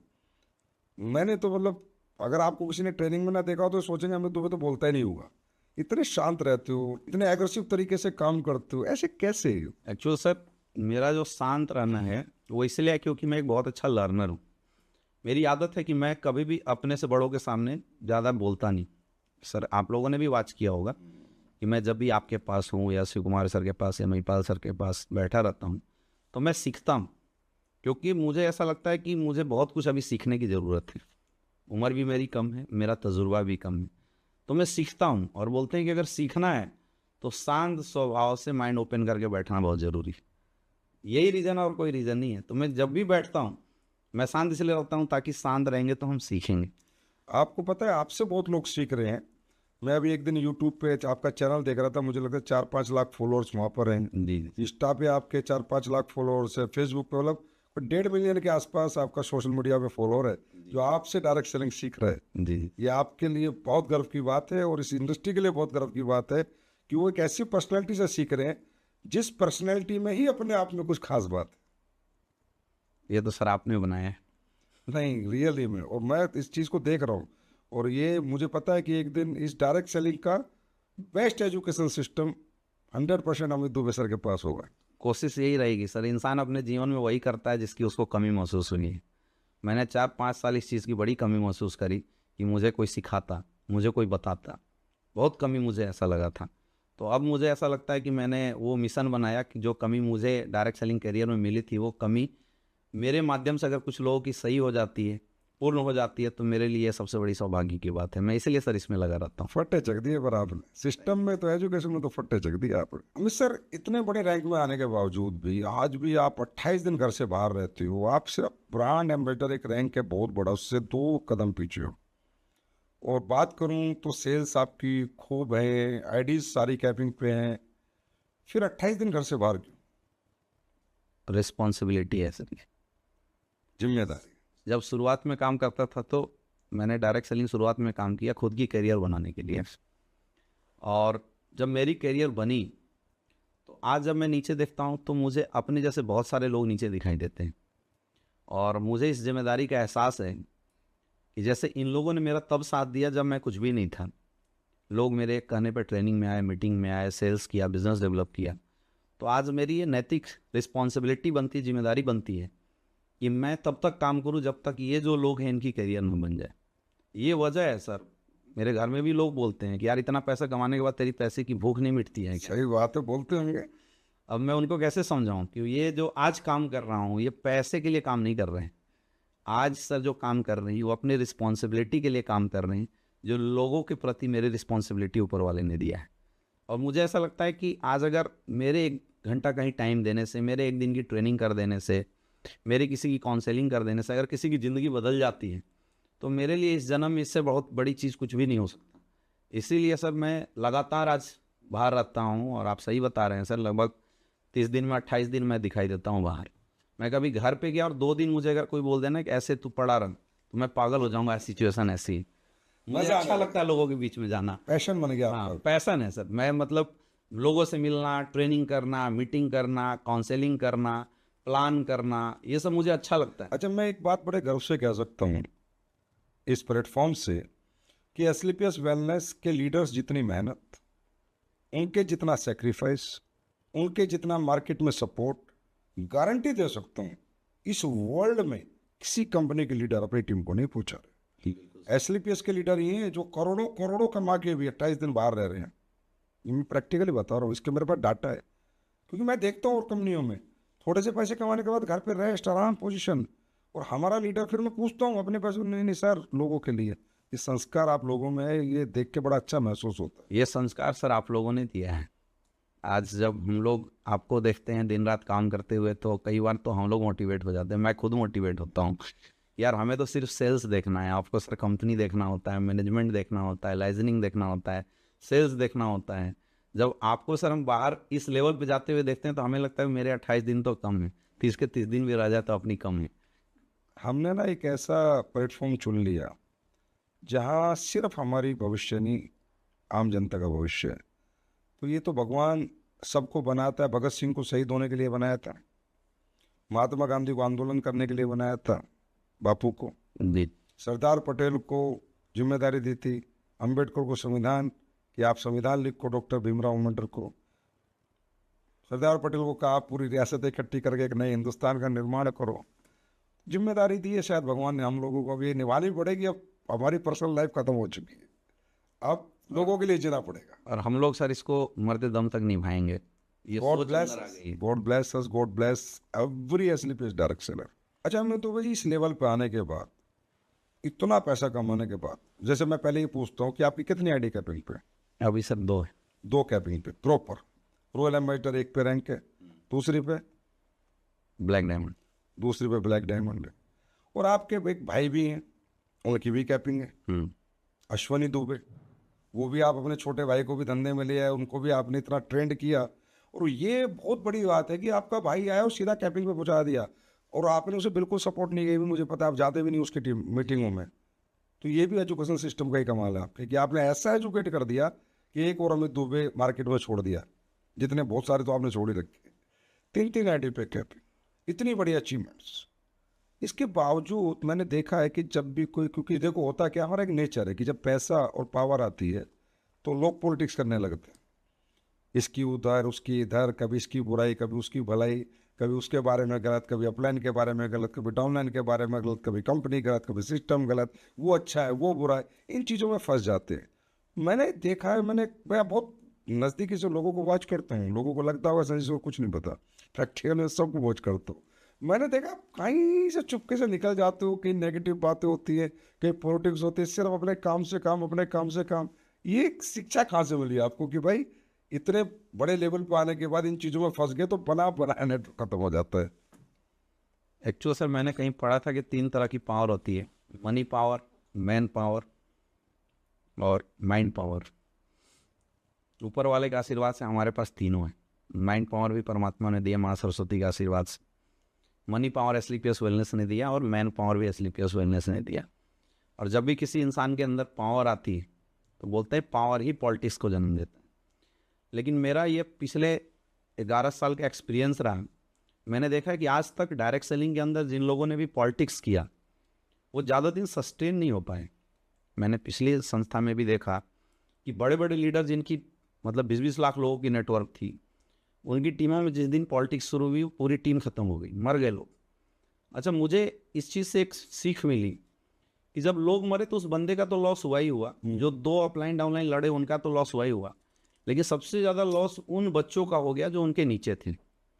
और ये मतलब मेरे माइंड में सर इम्पैक्ट करके बैठा हुआ है, क्योंकि हम अपनी ईगो की वजह से अपना करियर ख़राब कर सकते हैं, अपना नुकसान कर सकते हैं, लेकिन हमें ऊपर वाला कोई हक नहीं देता कि हम नीचे वाले की करियर ख़राब करें। तो जब जो चीज़ हमारे डाउनलाइन की करियर ख़राब कर सकती है, उस चीज़ को हम अपने ऊपर क्यों हावी होने दें। इसीलिए सर मैं इन चीज़ों से बड़ा दूर रहता हूँ। मुझे ऐसा लगता है कि खुद को इंगेज रखो, अपने काम से काम मतलब रखो। दुनिया में अच्छे बोलने वाले लोग भी हैं, बुरे बोलने वाले लोग भी। अच्छा, मैं सुन सबका लेता हूँ सर, ऐसा नहीं मैं सुनता सबकी हूँ। जो अच्छा बोलता है उसका भी सुनता हूँ, जो बुरा बोलता है उसका भी सुनता हूँ, फिर मैं वहाँ से वो निकाल लेता हूँ मेरे लिए क्या अच्छा है। जो मुझे लगता है वो मेरे लिए अच्छा है मैं उसको रिसीव करता हूँ, बाकी मैं छोड़ देता हूँ। और ये चीज़ सर मैंने अपनी टीम के अंदर भी सिखाया है। मैं अपनी टीम को आज भी बोलता हूँ, जो मेरे सीनियर लीडर हैं, कि ना हम अपनी डाउनलाइन में या अपनी टीम में पॉलिटिक्स होने देंगे और ना ही पॉलिटिक्स करेंगे। अगर कोई कोशिश भी करता है तो मैं उसको तुरंत खंडित करता हूँ। हाँ, बच्चे हैं, क्योंकि लोगों का करियर खराब हो रहा है सर। हमारे सीनियर लीडर, अब हमने तो कमा लिया जो कमाना था, लेकिन हमारी इन हरकतों की वजह से, और मैं बोलता हूँ सर ये घटिया हरकत है, क्योंकि जब हम कुछ नहीं थे तभी संस्था, तब उन लोगों ने हमारा साथ दिया, और जब आप हम कुछ हो गए हैं तो फिर कैसा ये ईगो है, ये कैसा रुतबा दिखाने वाली बात। तो ये मेरे अनुसार तो होना ही नहीं चाहिए हमारे इंडस्ट्री के अंदर। और जो लोग करते हैं मैं उनको भी बोलता हूँ कि उस क्षण को याद कर लो जब आप कुछ भी नहीं थे, तो शायद अपने आप ये चीज़ें सही हो। ट्रेनिंग नहीं है डायरेक्ट सेलिंग की, पॉजिटिव डाउनवर्ड्स, नेगेटिव अपवर्ड्स। बिल्कुल। हकीकत में जितने भी लोग यहाँ सफल हैं वो वही हैं जिन्होंने कभी नेगेटिविटी अपनी टीम में ना बातें की, ना फैलाई, ना किसी की बुराई की, ना किसी के बारे में गलत किया। नेगेटिव बातें ऊपर की और पॉजिटिव बातें नीचे की। तो ये यही कारण है आपकी सक्सेस का, मैं आज आपको बता रहा हूँ, क्योंकि आपके यहाँ पॉजिटिव डाउनवर्ड्स है और नेगेटिव बातें अपवर्ड्स। अगर कुछ हो भी जाता है तो आप मुझे फ़ोन करते हो, अपलाइन को फ़ोन करते हो कि सर ये हो गया, ऐसा हो गया, कंपनी ने ये कर दिया, कंपनी ने ऐसा कर दिया, कंपनी ने उसके साथ ये कर दिया, ये नहीं होना चाहिए था, लेकिन नीचे आप सब पॉजिटिव देते हो। और यही कारण है आज आप कितनी बड़ी ग्रोथ का। हम लोग सर किसी भी मुद्दे को कभी इशू नहीं बनाते, और मेरी आदत रही है, चाहे कंपनी से रिलेटेड कोई भी मुद्दा हो, चाहे टीम से रिलेटेड कोई भी मुद्दा हो, हमें लगता है कि उसको तुम सुनो, समझो और सॉल्व करो। और अगर जो लगता है कि भाई ये तुम्हारे लेवल का नहीं है, तुम सॉल्व नहीं कर सकते, अपलाइन को दे दो, फिर वो ऊपर रिफ्लेक्ट करके रिलैक्स हो जाओ, ज़्यादा उसमें दिमाग नहीं लगाना चाहिए। मैंने यही किया है पिछले 8-8.5 साल मुझे एसलीपीएस में हो गया, 8.5 साल के करियर में सर मैंने यही किया। अच्छा, 100% आपको कोई स्ट्रेटेजी बताई जाती है तो आप 100 बहुत अच्छे लर्नर हो, उसे इम्प्लीमेंट करते ही करते हो। और मान लो अपलाइन नहीं पता ना भी करो तो अपलाइन क्या कर लेगा, कभी मन नहीं करता छोड़ना यार अपलाइन को, बोलने थे मुझे नहीं करना, बिल्कुल मैं अपने हिसाब से चलूँ, अब तो मैं रॉयल एम्बेसडर बन चुका हूँ। नहीं सर, मुझे ऐसा लगता है कि जो चीज़ें हमारे अपलाइन ने बताई है वो मेरे और मेरी टीम के लिए बताई है, तो उसको हमें फॉलो करना चाहिए। क्योंकि अगर हम फॉलो नहीं भी करते तो अपलाइन का क्या लॉस है इसमें। अगर हम फॉलो करेंगे तो हमारी ग्रोथ होगी, अगर हम फॉलो नहीं करेंगे तो हमारी जो ग्रोथ है उसमें कहीं ना कहीं बाधा आएगी। तो मैं तो उसको कभी भी डिनाइड नहीं करता, क्योंकि हमें ऐसा लगता है कि जो हमारे सीनियर हैं, जो हमें समझा रहे हैं, उनके पास अलग लेवल की नॉलेज है। यहाँ पे सर ये ना फॉलो करने वाली हैबिट क्यों होती है लोगों के अंदर? क्योंकि लोगों के अंदर एक रैंक के बाद एक झूठा ईगो आ जाता है कि मुझे तो सब कुछ आता है। अब मेरे अंदर क्या है, मुझे ऐसा लगता है कि मेरे अंदर ना अभी 20 करोड़ की नॉलेज है, मैं ये समझा सकता हूँ, ये जानता हूँ कि 20 करोड़ कैसे कमानी है। लेकिन सर आपने बताया 100 करोड़ का चेक, अब अगर 100 करोड़ हमें कमाना है तो मुझे वो सीखना पड़ेगा जो मैं नहीं जानता। अब वो कौन बताता है? वो बताते हैं हमारे सीनियर, हमारे अपलाइन। अगर हम फॉलो ना करें तो हम 100 करोड़ तक पहुँच ही नहीं सकते। इसलिए सर मैं कभी भी नहीं करूँगा या अपने अनुसार करूँगा, इसके बारे में मैं सोचता ही नहीं। बात बिल्कुल सही है। मुझे भी 1.0 में 1000 करोड़ तक की नॉलेज थी, रियल बता रहा हूँ। जी। लोगों को लगता होगा संजीव सर बहुत बड़े ब्रिलियंट है, इतनी बड़ी कंपनी बना दी, 1000 करोड़ की कंपनी बना दी। प्रैक्टिकली मुझे 1000 करोड़ तक की ही कंपनी की नॉलेज थी। 1000 से 10,000 कैसे होता है वो मैं अब ले रहा हूँ, वो मैं अब सीख रहा हूँ। और इसलिए डेवलपर 2.0 मैंने बोला है कि भैया जितना मुझे आता था वो तो हो चुका, अब जो नहीं आता वो पकड़ के 2.0 में चलेंगे ना। वो प्रोडक्ट चेंज होंगे, पैकिंग चेंज होंगी, डिज़ाइन चेंज, अब दुनिया देखेगी। तो हकीकत में भी हम हकीकत में जब तक इस धरती पे हमारा आखिरी सांस है तब तक हम लर्नर ही रहते हैं। हमें दो चीज याद रखना, लास्ट तक सीखते रहेंगे। तो हमें सर इतनी बड़ी टीम है, बहुत सारी आपस में अपलाइन डाउनलाइन के झगड़े होते होंगे, नेगेटिव होते होंगे, कभी कोई नेगेटिव हो गया, कभी ये लीडर नेगेटिव हो गया, कभी कोई पॉलिटिक्स हो गई, कभी किसी ने झंडा खड़ा कर दिया, अब मैं नहीं करूँगा। इतनी बड़ी टीम है, इतने सारे करोड़पति डायमंड लीडर्स, कैसे संभालते हो? इसके लिए सर बहुत ज़रूरी है, और ये मतलब एक बहुत बड़ी लेसन है सीनियर लीडरों के लिए। इसके लिए बहुत बड़ी चीज़ है, सबसे पहले टीम को अपना मानिए। जब टीम को हम अपना मानेंगे ना तो उनकी प्रॉब्लम को हम अपना मानने लगते हैं। मेरी आदत है सर, मेरी कोई भी टीम में झगड़ा करती है, मैं बिल्कुल नहीं बोलूँगा कि मेरी टीम में झगड़े नहीं होते या लोग अंदर से एक दूसरे के प्रति फूट नहीं आती, नाराज़ नहीं होते, सब होते हैं। और मैं तो बोलता हूँ सीनियर लेवल के लोग होते हैं। लेकिन मेरे पास जब भी आते हैं मैं पहले ये समझने की कोशिश करता हूँ कि ये जो काउज है, ये जो रीज़न इसके अंदर क्यों आया।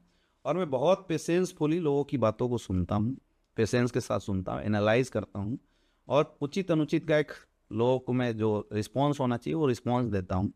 और एक और ख़ास बात, मैं कभी रिफ्लेक्ट नहीं करता, क्योंकि मामला बिगड़ता तब है जब कोई डाउनलाइन अपनी प्रॉब्लम लेकर आए और हमने रिफ्लेक्शन मार दिया। रिएक्ट कर, हाँ, रिएक्ट करने से वो क्या बिगड़ जाता वो है, भी नेगेटिव रिएक्शन। वो बिगड़ जाता है बिल्कुल। तो मैं निगेटिव रिएक्शन कभी नहीं देता, मुझे पता है वो गलत है और उल्टा बोल रहे हैं, फिर भी उस टाइम पे मैं होल्ड करके रखता हूँ। और मुझे मणिपाल सर की एक बात बहुत अच्छी लगती है। सर बोलते हैं कि कुछ चीज़ें समय के अनुसार छोड़ दो। जैसे कोई प्रॉब्लम आई सामने, अब भाई आपको लगता है सॉल्व नहीं हो सकता, नहीं, बस इसको टाल दो आप कुछ दिन के लिए, समय कुछ चीज़ें सही कर देती है। तो मैं कुछ प्रॉब्लम ऐसी होती है जिसको मैं टाल देता हूँ घुमा के। कुछ दिन बाद वही लीडर जो आज एक बहुत बड़ा इशू लेके खड़ा था वो बोलता है सर तो कुछ था ही नहीं। इससे सर सॉल्व हो जाती है हमारी प्रॉब्लम। होता है ना, आदमी को जैसे एंगर आता है तो कुछ मिनट कुछ समय के लिए आता है, फिर 2 दिन बाद वही बंदा शांत हो जाता है। हाँ, ये चीज़ें सर काफ़ी काम आती हैं। रिफ्लेक्ट करने के बाद मामला गड़बड़ हो जाता है। घर पे भी अगर वाइफ ज़्यादा चिल्ला रही हो तो हस्बैंड चुप हो जाए तो झगड़ा नहीं होता। ये तो दोनों में गुत्तम गुत्ता हो जाते हैं। हमारा एक्टिव रिएक्शन है कहीं ना कहीं नेगेटिविटी और झगड़ों को जन्म दे। जी जी। अच्छा, अभी जैसे इतनी बड़ी अचीवमेंट, इतनी बड़ी लीडरशिप और इतने लोग अचीव आपके एक डिसीजन की वजह से हो गई, कैसा लगता है? बहुत अच्छा लगता है सर। और मतलब जब पलट के देखते हैं आज 2012-13 की जो चीज़ें, जो स्ट्रगल था उस टाइम को देखते हैं तो आज बड़ा सुकून होता है। और मैं तो परमात्मा को धन्यवाद देता हूँ कि उन्होंने मेहनत करने के बाद ये जीवन हमारे लाइफ में दिया और इतने लोगों की जीवन में बदलाव करने की एक वजह बनाई। ये बहुत बड़ी चीज़ है सर। मतलब मुझे तो ऐसा लगता है कि जीवन सार्थक हो गया। मैं सुकून से ज़िंदगी जी रहा हूँ सर, इन चीज़ों की वजह से। मजा आ रहा है? हाँ, मज़ा। अच्छा, पहली कौन सी अचीवमेंट थी डायरेक्ट सेलिंग में से सबसे ज़्यादा खुशी दी थी आपको? मेरी सर सबसे पहली अचीवमेंट थी सन 2017 में, जब मैंने गाड़ी खरीदी, कौन सी? Honda city. अच्छा। और मैं सर छोटी गाड़ी लेने वाला था और आप आए थे, आपने बताया कि बेटा लेना है तो अच्छी गाड़ी ले। मैंने बोला कौन सी? तो होंडा सिटी। अच्छा, होंडा सिटी इसलिए भी लिया क्योंकि डॉक्टरों की कार होती है होंडा सिटी। पहली बार मैं 2017 में घर गया और जब मैं गाड़ी लेके गया तो सबने बोला भाई डॉक्टर बहुत बड़ा डॉक्टर बन गया होगा इसीलिए होंडा सिटी गाड़ी लेके आया। फर्स्ट टाइम मैंने अपनी फैमिली को बताया था कि मैं MBBS 4 साल पहले क्विट करके नॉर्मल एजुकेशन किया हूँ। क्या रिएक्शन था? वो गाड़ी सर मैं लेके आया हूँ। सर क्या है, जब सफलता आ जाती है ना जीवन में तो परिवार की निगेटिविटी अपने आप मर जाती है। फिर भी थोड़ा बहुत तो दिया होगा रिएक्शन पापा ने? पिताजी तो बहुत शॉक्ड थे, बट चूंकि अचीवमेंट उस समय इतनी अच्छी आने लगी थी कि मेरी अचीवमेंट मतलब उनके छोटी चीज़ों पे पर्दा डाल देती। गरीबी सर एक ऐसी चीज़ होती है ना कि गरीबी में इंसान सिर्फ एक चीज़ ढूंढता है कि ज़रूरतें पूरे होने का रास्ता कहाँ से आ जाए, वो रास्ता कैसे भी आए। वो चूंकि हमने यहाँ से हासिल कर लिया था 1 साल के अंदर, तो 2017 में जब हासिल करके गया तो फिर कोई बहुत बड़ा रिएक्शन नहीं है, मतलब ऐसा नहीं हुआ कि डंडे से कोई इंजर ढूंढ रहा हो, ऐसी चीज़ें नहीं हुई। परिवार खुश था, लोग खुश थे, क्योंकि अपने ख़ानदान की सबसे बड़ी गाड़ी, और मतलब उस समय 24 साल की उम्र रही हमारी, 24 साल की उम्र में मैं इतनी बड़ी गाड़ी लेके गया था, तो बहुत एक अलग माहौल बन गया था सर। मुझे वो चीज़ सबसे अच्छी लगी थी। मेरी माँ जब थाली लेके आई गाड़ी की पूजा करने, तो मतलब आंखों से आंसू आ गए, भाई ये जीवन तो डायरेक्ट सेलिंग दे सकता था। क्योंकि पहली अचीवमेंट है ना, पहला प्यार भुलाया नहीं जाता, पहली अचीवमेंट कभी भुलाई नहीं जाती, वो हमेशा कहीं ना कहीं याद आती है। और स्वीट मेमोरी सबसे बेस्ट स्वीट मेमोरी होती है हमारी, जो जिंदगी में हमने पहली जिस चीज़ के लिए सर आप तरस रहे हो और वो चीज़ जब मिलती है ना, तो और मज़ा आता है।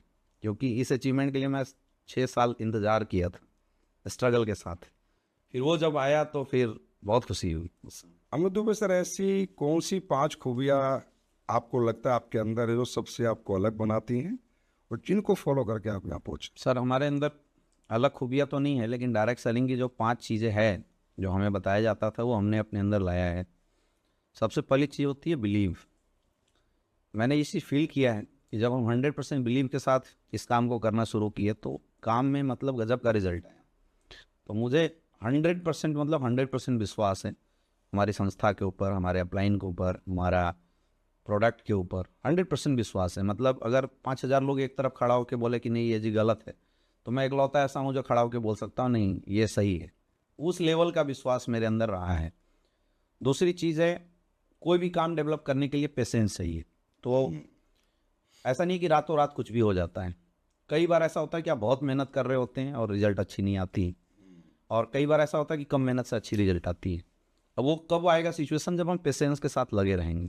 क्योंकि रातों रात ज़िंदगी नहीं बदलती है, ज़िंदगी बदलने में टाइम लगता है, और जब तक जीवन ना बदल जाए तब तक के लिए पेशेंस चाहिए।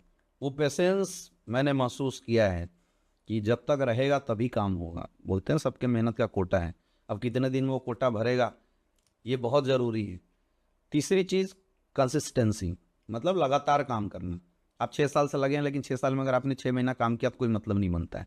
रोज़ कीजिए, लगातार कीजिए, दिन रात रोज़ लगातार अगर काम होगा तो कुछ भी हो सकता है। करत करत अभ्यास ते जड़मती हो तो सुजान, रसरी आवत जाते सिल पर पड़त निशान। तो हम कितने भी बेवकूफ़ हैं, हमें इंडस्ट्री का कोई नॉलेज नहीं है, कुछ भी हम नहीं जानते हैं, लेकिन अगर लगातार लगे रहे, लगातार काम करते रहे, तो इंडस्ट्री की नॉलेज भी आ जाएगी, काम भी सीख जाएंगे, और सक्सेस भी बड़े आराम से यहाँ पे आना शुरू हो जाता है। और चौथी चीज़ है पॉजिटिव एटीट्यूड। काम करना है तो पॉजिटिविटी के साथ। मतलब मेरे अनुसार तो 2 ही डिसीजन होता है, या तो काम करो या तो मत करो। ये जो बीच बीच वाले लोग होते हैं, कई लोग बोलते हैं 1 साल करके देखता हूँ, हुआ तो ठीक है, नहीं तो कोई बात नहीं।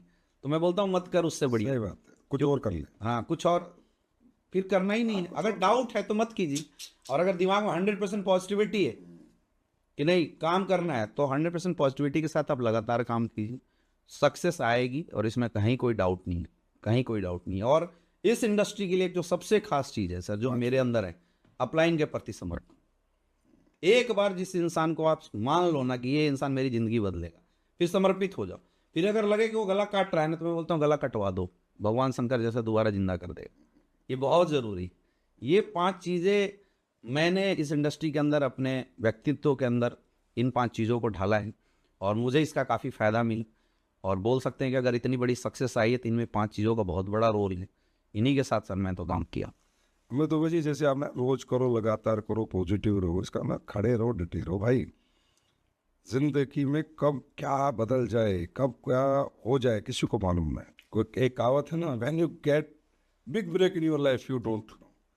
तो खेलते रहो, कब 6 लगेगा जिंदगी का, कब बॉल आपके अनुसार आएगी, कब बॉलर आपके अनुसार आएगा, कब ग्राउंड आपके अनुसार होगा, कब पिच भी आपके अनुसार होगी, पता नहीं जिंदगी कब बदल जाए। और रही बात अपलाइन के प्रति समर्पित, तो अपलाइन के प्रति समर्पण होता है पॉजिटिविटी। कि जब एक व्यक्ति किसी को कुछ मान लेता है और उसको फॉलो करता है, तो व्यक्ति नेगेटिव नहीं हो सकता। क्यों नहीं हो सकता? क्योंकि जब जब वो नेगेटिव होगा या कुछ ऐसा लगेगा, तो एक व्यक्ति होगा जो उसको सुनेगा और जो उसको सॉल्यूशन देगा। तो बड़ी गजब की आपके अंदर ये क्वालिटी है, मुझे भी पता चल गई आज, मैं भी इन्हें फॉलो करूँगा। अच्छा ये बताइए, नया डार्क चल रहा है, अचानक से फ्रेशर इंडस्ट्री में आया, कोई एक्सपीरियंस नहीं है किसी भी कंपनी का, उसको आते ही कौन से 5 बदलाव करने चाहिए? कोई भी सर अगर डायरेक्ट सेलर हमारे साथ नया आता है तो हम लोग उनको एक प्रोसेस में डालते हैं। अब वो प्रोसेस क्या है? सबसे पहला चीज़ है उसको प्लान करने आना चाहिए। एक तो इनिशियल स्टेज पे शुरुआती दौर में क्या होता है, अपलाइन साथ में जाके प्लान करते हैं, बट वो फ्यूचर नहीं है। फ्यूचर बनाना है तो जितना जल्दी हो सके आप उस संस्था के प्लान को सीख जाइए। आपके पास प्रोडक्ट की पूरी नॉलेज होनी चाहिए। 2, प्लान की डिलीवरी सिस्टम जो आपके अंदर है वो पूरा परफेक्ट होना चाहिए। ठीक है। तीसरी चीज़, जल्दी जल्दी आप ट्रेनिंग सिस्टम के साथ अटैच होइए, क्योंकि ट्रेनिंग सिस्टम अटैच होने के बाद बहुत सारी नॉलेज धीरे धीरे आनी शुरू हो जाती है। प्रैक्टिकल नॉलेज, मेंटल जो एजुकेशन होती है, मेंटल ठहराव कैसे होता है, ये सारी चीज़ें उसके दिमाग में आनी शुरू हो जाती है। ठीक है। ये 2 चीज़ें हैं, पहला प्लानर एक अच्छा बन जाए, दूसरा ट्रेनिंग के सिस्टम के साथ वो अटैच हो जाए, और तीसरा चीज़ जिसको उसने मेंटर बनाया, किसी को भी ABCD कोई भी मेंटर हो सकता है जो भी अपलाइन है, उसकी गाइडलाइन वो प्रॉपर काम करता है। शुरुआती दौर में सर इतना ही बहुत होता है, क्योंकि समुद्र के किनारे खड़ा होने से गहराई का पता नहीं चलता है, वो स्टेप बाय स्टेप पता चलता है। तो स्टेप बाय स्टेप धीरे धीरे आगे बढ़ेगा, फिर ट्रेनर बनेगा, फिर टीम बनेगी, टीम हैंडलिंग बनेगी। हाँ, इसमें सबसे खास बात क्या है, उसकी पर्सनालिटी डेवलपमेंट पर उसको काम करना चाहिए। अच्छा, वो कैसे? एक सक्सेसफुल नेटवर्कर वही है जो अच्छा नेटवर्कर हो, मतलब उसकी ड्रेस कोड अच्छी हो जानी चाहिए, उसका बोलने का तरीका वो बदलाव होनी चाहिए। Self grooming. हाँ, सेल्फ डेवलपमेंट सर बहुत ज़रूरी है। उसके लिए ट्रेनिंग्स, मीटिंग्स, कुछ किताबें पढ़नी पड़े। आपने बताया कि कोई भी नया डायरेक्ट सेलर आता है, प्लान देना सीखे, प्रोडक्ट की नॉलेज ले, ट्रेनिंग सिस्टम से जुड़ जाए, अपलाइन जो लेके आया उसको फॉलो करे, उसकी सारी बात माने और सेल्फ ग्रूमिंग करे, सेल्फ ग्रो करें, तो क्या फिर उसे सक्सेस मिल जाएगी? फिर उसको सक्सेस मिल ये जाए। बात अमित दुबे जी एक बहुत सक्सेसफुल व्यक्ति कह रहे हैं, तो 100% मिलेगी। जी जी। अमित सर, यहाँ भी लाखों लोग आते हैं, वैसे तो आपने देखा होगा, आप कोई फंक्शन करो तो फुल मोटिवेट, कोई ट्रेनिंग करो फुल मोटिवेट, और वो बातें करेंगे, सरअप करके दिखाएंगे, और जो कि जरूरत भी है, क्योंकि इस इंडस्ट्री में ज़्यादातर लोग आते हैं middle class, upper middle class या लोअर मिडिल क्लास, उनकी नीड्स भी हैं, उन्हें सक्सेस चाहिए भी, उन्हें पैसा भी चाहिए, लेकिन फिर भी यहाँ कुछ महीने टिकते भी हैं, कुछ रैंक भी कर लेते हैं फिर भी छोड़ देते हैं, कुछ लोग थोड़ा बड़ा रैंक कर लेते हैं फिर भी छोड़ देते हैं। तो ये ऐसा क्या होता है उनके साथ? ऐसे कौन से कारण बनते होंगे कि पैसे जैसे मैं था तो मेरे को ना पहला चेक आया था 900 रुपये का, तो मैंने उसी में अपनी तकदीर देख ली थी, यार जब 900 आ सकते तो 90 लाख भी आ सकते हैं, और यहाँ लोगों को 50,000 भी आ जाते हैं, 15 भी, 20 भी, लाख भी, 5 लाख, 10 लाख, 20 लाख तक। चलो आप छोड़ देते हैं, वो इंडस्ट्री निकल जाते हैं। आपके अनुसार क्या कारण होना बनते हैं? सर इसका सबसे बड़ा कारण लोगों के अंदर बिजनेस एटीट्यूड का डेवलप ना हो पाना। अब दुनिया के हर बिजनेस में जब कोई इंसान आता है तो उसको फाइनेंस मैनेज करना आना चाहिए। हमारे यहाँ मैंने फील किया कि जस्ट उल्टा है। दुनिया का हर व्यापारी जब धंधा करता है तो अपने धंधे की कमाई का 40 से 50% पैसा री इन्वेस्ट करता है, यानी अपने बिजनेस के डेवलपमेंट में करता है। हमने यहाँ क्या देखा कि जब एक डायरेक्ट सेलर हमारे यहाँ आता है और वो पैसे कमाता है तो वो क्या करता है, 100% कमाई उठा के घर परिवार में डाल देता है। मैंने एक चीज़ महसूस किया, जब लोग डायरेक्ट सेलिंग में नहीं आए तो 20,000 में उनकी परिवार चलती है, लेकिन यहाँ जब 1 लाख रुपए कमाने लगते हैं तो 50,000 1 लाख रुपए उठा के पूरे परिवार को दे देते हैं। सही बात। अब सीधी सी फंडा है कि अगर हमने 1 लाख रुपए कमाया और हमने बिजनेस में 0 इन्वेस्ट किया तो फिर बिजनेस चलेगा कहाँ से? खत्म हो जाएगा। जैसे सर अभी आप बता रहे थे बड़े बड़े रैंक के लोग छोड़ के क्यों जा रहे हैं, और ये मतलब मेरा सर पर्सनल 11 साल का तजुर्बा है, और मैंने तो हमारी टीम में बहुत सारे ऐसे लोग हैं जो अच्छे रैंक पे जाने के बाद भी स्लो हुए हैं। इसका सबसे बड़ा कारण ही यही मैंने देखा कि लोग अपने फाइनेंस को नहीं मैनेज कर पाते, बड़े लेवल पे पैसा आता गया फेंकते चले गए। अच्छा, शुरुआती दौर में क्या होता है कि जैसे मैं हूँ तो मेरे अपलाइन को मेरे बिजनेस की जरूरत होती है, तो अपलाइन साथ में जोर लगाते जाता है तो बिजनेस निकल जाता है। लेकिन अगर मेरे अंदर बिजनेस एटीट्यूड नहीं आया तो मैंने तो वो डेवलपमेंट किया नहीं ना जो मुझे करना चाहिए था। अब एक दौर के बाद अपलाइन को मेरे बिजनेस की जरूरत होती है, वो खत्म हो जाती है, अपलाइन कहीं और जोर लगाता है, तो जो मेरी आदत थी वो गड़बड़ हो गई। तो मैं बिजनेस में जोर लगाने के लिए जो फाइनेंस था उसको जब प्रॉपर मैनेज नहीं किया तो मैं ग्राउंड में नहीं जाऊंगा, मैं लोगों से मिलूंगा नहीं, मैं ट्रेनिंग मीटिंग नहीं करूंगा। धीरे धीरे फिर बिजनेस जो यहाँ टॉप लेवल पे पहुंचा 40-50 हज़ार की चेक पे था, वो धीरे धीरे स्लो हो जाता है। इसका मैंने एक सोल्यूशन बताया जो सर मैं चाहूंगा कि आज लोगों को बताया जाए। दुनिया में बोला जाता है 6 बकेट फार्मूला आपको अपनाना चाहिए। आप अगर डायरेक्ट सेलिंग में भी हैं, आप जो भी कमा रहे हैं, तो आज के बाद ये फार्मूला आप अपना दीजिए, आपकी डायरेक्ट सेलिंग करियर कभी खराब नहीं हो सकती। सबसे पहली चीज़, आप जितना भी पैसा कमाते हैं आप 6 अकाउंट खोल लीजिए, 40% पैसा बिजनेस एक्सपेंस में डाल दीजिए। यानी 10,000 की चेक आई तो 4,000 रुपये आप उठा के अपने बिजनेस अकाउंट में डालिए, जहाँ से आपकी टूर, ट्रेवल्स, जाना आना और बिजनेस से रिलेटेड जो भी एक्सपेंस है आप उसको मैनेज कीजिए। कब तक? जब तक आप एटलीस्ट कैपिंग अचीवर नहीं हो जाते हैं, तब तक ये काम करना ही पड़ेगा। क्योंकि एक दौर आता है कि धंधा हमसे मांगता है और फिर एक दौर आता है कि धंधा कम मांगता है, पैसा ज़्यादा देता है। तो तब तक जब तक हमारा बिजनेस स्टेबल ना आ जाए, यानी हमारे यहाँ अगर देखें तो कैपिंग अचीवर, फैमिली के ऊपर आप 20 से 25% का पैसा इन्वेस्ट कीजिए। यानी अगर हम 1 लाख रुपए कमा रहे हैं तो परिवार को बताना है कि भैया 25,000 में जिंदगी चलाओ। डायरेक्ट सेलर यही गलती करते हैं, परिवार को 1 लाख में जिंदगी चलाओ वाली आदत दे दे रहे हैं, तो उनके पास कुछ बचता नहीं, बिजनेस चलाने के लिए खत्म, बिजनेस चलाने के लिए पैसा बचा नहीं। तीसरी चीज जो डायरेक्ट सेलर को तोड़ रहा है आज के समय में, डायरेक्ट सेलर के पास कुछ भी सेविंग अपनी नहीं होती। तो मैं बोलता हूँ 10% पैसा आप सेव कर लो, उससे क्या 10,000 कमा रहे, 1,000 रुपये हमने सेव कर लिया, तो उससे क्या इन फ्यूचर अगर बिजनेस में कभी कोई प्रॉब्लम आई तो वो सेविंग उठा के आप बिजनेस में इन्वेस्ट कर देंगे। 10% आप अपनी हेल्थ के लिए रखिए, क्योंकि कई जगह मैंने ऐसा भी देखा, सब कुछ अच्छा चल रहा था लेकिन उस घर में एकाएक किसी की प्रॉब्लम आई, 4-5 लाख रुपए खर्च हो गया, वो टूट जाता है। क्यों ऐसा हुआ? क्योंकि हमने प्री प्लान नहीं किया। तो पहला 40% पैसा हमने बिजनेस में डाल दिया, 20 to 25% पैसा हमने परिवार के लिए दे दिया, 10% पैसा हमने सेविंग में डाला, 10% पैसा हमने मेडिक्लेम के लिए, 80%। हाँ, अब 10% पैसा सर देते हैं एजुकेशन के लिए। ये बहुत ज़रूरी है, सेल्फ डेवलपमेंट, जैसे ट्रेनिंग्स होता है, मीटिंग्स होता है, तो उसमें जाने के लिए हमें पैसे चाहिए, किताबें खरीदनी है, तो 10% पैसा एजुकेशन पे बचा। 5% पैसा, वो 5% पैसा होना चाहिए डोनेशन के लिए, क्योंकि वो बहुत बड़ी ताकत है जो लोग करते नहीं है, लेकिन करना चाहिए। मैं बोलता 100 रुपये कमा रहे हो तो आप 1 रुपया ही डोनेट करो, लेकिन करो जरूर। इसे कहेंगे हम 6 bucket rule to CAT success. Yes sir. और ये अगर हम लोग किए, डायरेक्ट सेलर अच्छे मैं डायरेक्ट सेलर की बता रहा हूँ, धंधा जीवन में खराब ना हो, मैं इसकी गारंटी देता हूँ। मैंने ऐसी मैनेज किया है सर, मैं टीम में दबा के पैसे खर्च करता हूँ। आज अगर देखा जाए तो टीम के पास मेरे 60-70 लाख रुपए होंगे, अच्छा, लेकिन ना मेरा परिवार में कोई प्रॉब्लम आई, ना बिजनेस में कोई प्रॉब्लम, क्योंकि उसका एक भाग है, पार्ट है जो मैंने उनको दिया है। तो ऐसा नहीं कि उससे कोई विशेष फर्क पड़ेगा। अच्छा, इस तरीके से अगर हम मैनेज करेंगे धंधा कभी डाउन नहीं जाएगा। क्यों? क्योंकि हमारे बिजनेस एक्सपीरियंस में जब हमेशा पैसे होंगे, हम टूर करते रहेंगे, ट्रेनिंग में जाते रहेंगे, ग्राउंड में जाते रहेंगे, प्लान करते रहेंगे, फॉलोअप करते रहेंगे, ट्रेनिंग करते रहेंगे, मीटिंग करते रहेंगे, गिर ही नहीं सकता है। इस पॉडकास्ट का सबसे बेहतर, सबसे बेहतरीन गोल्डन एडवाइस आज आपने हर डायरेक्ट सेलर के लिए दिया है। और मैं एक ऐसे कंपनी बता रहा हूँ कि हमारी कंपनी के टोटल टर्नओवर 4,000 करोड़ है। वैल्यूएशन की बात करूँ तो होगी 10-20 हज़ार करोड़। और अगर मैं अपनी नेटवर्थ की बात करूँ, मैं सीए से कल परसों पूछ रहा था, तो 27-28 करोड़ नेटवर्थ है बस। बाकी कहाँ गया, कहाँ आया, आज तो मुझे नहीं पता चला। इसीलिए सर स्लीपियस वेलनेस इंडिया की फास्टेस्ट ग्रोइंग। लेकिन हाँ, वो रूल है मेरा, पूरा 6 बैकेट रूल है मेरा। सब 6 बैकेट में कंपनी से जो भी आएगा, कंपनी में मेरा 50% वापस जाता है। कंपनी जो भी लेके आएगी वो 50%, 60% वापस जाता है, 50 to 60। बाकी कंपनी के बैकअप में खड़ा रहता है 10-15%। कंपनी के न्यू डेवलपमेंट के लिए 10-15%। ऐसे करके 6 पैकेट रूल अपना के हर एक बिजनेसमैन बड़ा बनता है। बहुत पते की बात है आपने मिंटू भाई जी बताई। हर डायरेक्ट सेलर सर अगर ऐसा सोचने लगे तो हर डायरेक्ट सेलर कंपनी जैसा बिजनेस खड़ा कर सकते लेकिन ये तो कहते हैं हम तो खर्चा नहीं करेंगे, हैं। आएगा लोग एम्प्लॉय मेंटेलिटी से सर काम कि करते जब आएगा तब लगाएंगे। तो मैं उन्हें कहता हूँ तुम नहीं लगाओगे, आएगा नहीं। हैं। लोग सर जो आएगा वो भी लगा दे तो भी बहुत है हमारी इंडस्ट्री के लिए।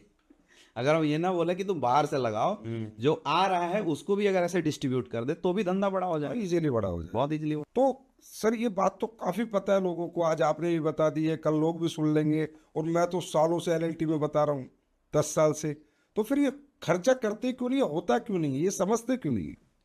सर अप्लाई नहीं ऐसा है लोगों का, जैसा गुरु वैसा चेला। ऊपर से ही बातें बताई जाती है, नीचे लोग यही फॉलो करते हैं।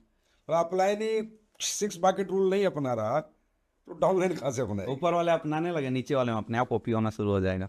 अच्छा, जो अपना रहे हैं सर उनका बिजनेस हम देख सकते हैं कभी भी डाउन नहीं, जिन लोगों ने अपनाया। नहीं, प्रैक्टिकल बात है, मेरे पास तो सारा डाटा है कंपनी का, मैं तो सबको जानता हूँ, सारे लोगों के नेचर को जानता हूँ। महिपाल सर, एक्सपेंस पावर, उन्हें पता ही नहीं कि कितना गया और कितना आया है, लेकिन उनका भी वो 6 बैकेट रूल है। रामदेव सर, शिव कुमार सर, ये जितने भी सीनियर लीडर, इनका सबका 6 बैकेट रूल है। और इसी 6 बैकेट रूल से ये लोग आज यहाँ पहुँचे हैं। और आज पूरे हिंदुस्तान की डायरेक्ट सेलर्स को इस 6 बैकेट रूल की ट्रेनिंग आज आप दे चुके हैं। अब बहुत डायरेक्ट चल रहा आज के बाद उद्धार हो जाएगा। अमित जी ये बताइए, एक अपलाइन और डाउनलाइन का रिश्ता कैसा होना चाहिए? मेरे अनुसार सर अपलाइन और डाउनलाइन का रिश्ता गुरु और शिष्य के जैसा होना चाहिए, क्योंकि हमारी इंडस्ट्री में अपलाइन वो कड़ी है जो हमें हर पल इस इंडस्ट्री में एक आगे का रास्ता दिखाता है।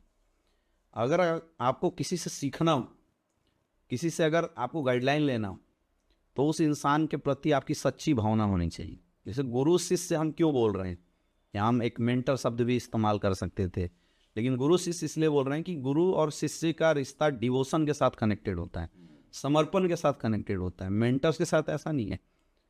तो अपलाइन और डाउनलाइन अगर गुरु शिष्य जैसा रहे, यानी जो भी हमारा अपलाइन है उसको हम एज ए गुरु माने, जो भी बोल रहा है उसको हम फॉलो करें, जय जिधर भी जाने की बातें कर रहा है अगर उसको हम माने, तो सर डायरेक्ट सेलिंग में हमारी सक्सेस बहुत ही आसान हो जाती है।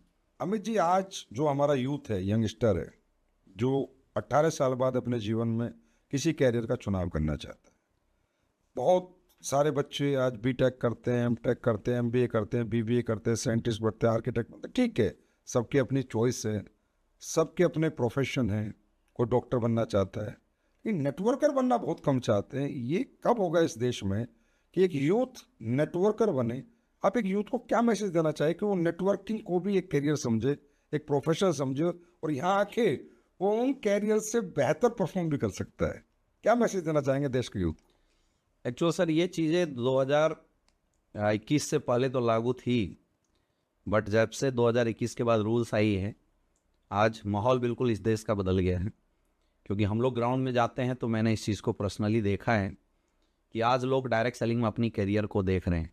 डायरेक्ट सेलिंग में लोगों का करियर ना देखने के पीछे 2 कारण था। पहला था डायरेक्ट सेलिंग की एजुकेशन की कमी होना, और दूसरा था डायरेक्ट सेलिंग के प्रति गवर्नमेंट की कोई रूल्स रेगुलेशन ना होना। बिल्कुल सही। लेकिन जब से ये 2 चीज़ें बदली है, आज जो लोग हैं इस इंडस्ट्री के अंदर करियर देख रहे हैं।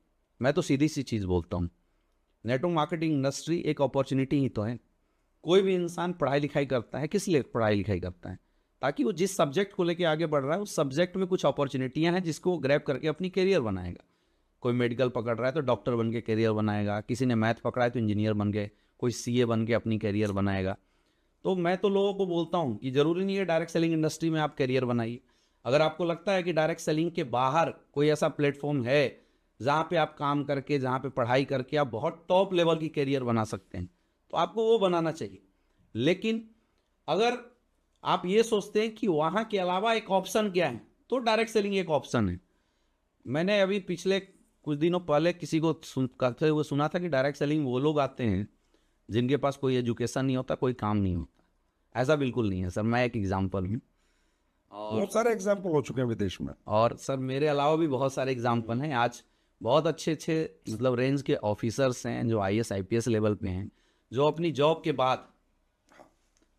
के बाद जब वो रिटायर हो रहे हैं तो इस इंडस्ट्री को देख के इतने प्रभावित हो, जो बोलते हैं कि जब मैं रिटायर हो जाऊंगा तो मैं इस इंडस्ट्री को डिवोट करूंगा, इस इंडस्ट्री के अंदर मैं कुछ समय दूंगा।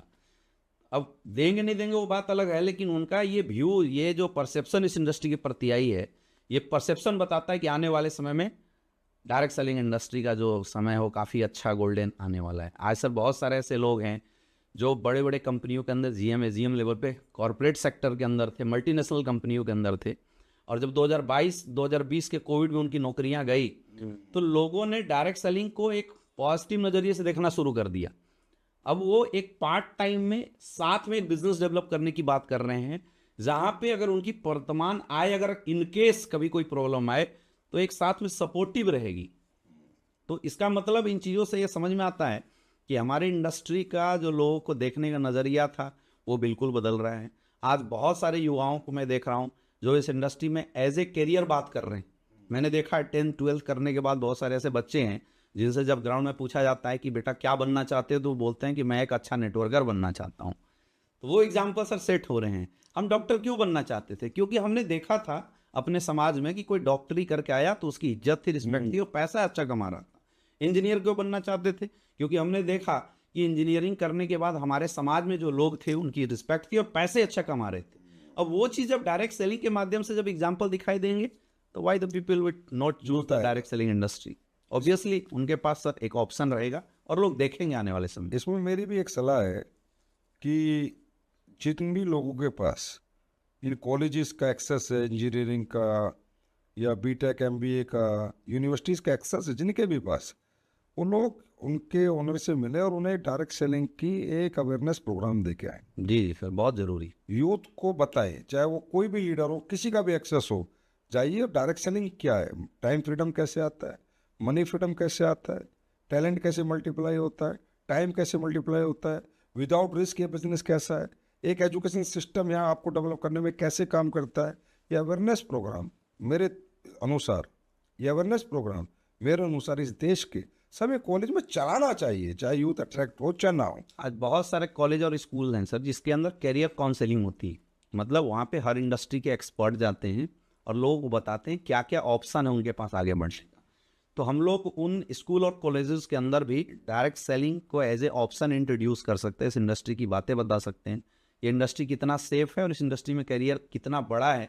अगर इसके बारे में अवेयरनेस चलाएं तो ऑब्वियसली सर एक बहुत बड़ा युग आएगा इस इंडस्ट्री को लेके। लोगों के माइंड के अंदर, जो बच्चे हैं खास करके, उनके माइंड के अंदर काफ़ी कुछ बदलाव आएगा इस इंडस्ट्री में। मैं भी कोशिश करूँगा। जी चलो अमित जी, बड़ा मज़ा आ रहा है आपसे बात करने में, इसलिए मन नहीं कर रहा कि ये पॉडकास्ट को एंड किया जाए। दिल कर रहा है आपसे बात करते रहें, लेकिन फिर भी बहुत सारी बातें हैं जो भी मुझे आपसे करनी है। तो अमित जी, एक और मेरा छोटा सा आपसे सवाल है। मैं जानना चाहता हूँ आपके अनुसार, यहाँ पर ना कई बार एक अपलाइन डाउनलाइन की नहीं बनती है, तो वो जिद कर लेता है डाउनलाइन मुझे अपलाइन बदलना है, मैं कहीं दूसरी जगह जाऊँगा, मुझे दूसरे अपलाइन के साथ काम करना है।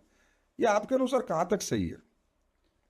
एक्चुअल सर ये बहुत बड़ी प्रॉब्लम है और हर 3-4 दिन में इसकी मीटिंग हम लोग कर रहे हैं। अच्छा, आप भी करते हो? अच्छा, आज सर लोग से पूछिए तो कंपनी से नाराज़ नहीं है, प्रोडक्ट से नाराज़ नहीं है, उनको संजीव सर बहुत अच्छे लगते हैं, एसलीपीएस बहुत अच्छी लगती है। बोला फिर भाई धंधा क्यों नहीं कर रहे हैं? बोला अपलाइन से नाराज़गी है। अच्छा, मैं मानता हूँ इसमें अपलाइन जो है उसका हो सकता है 10% मतलब प्रॉब्लम हो, 50 हो, 60 हो, 70 हो।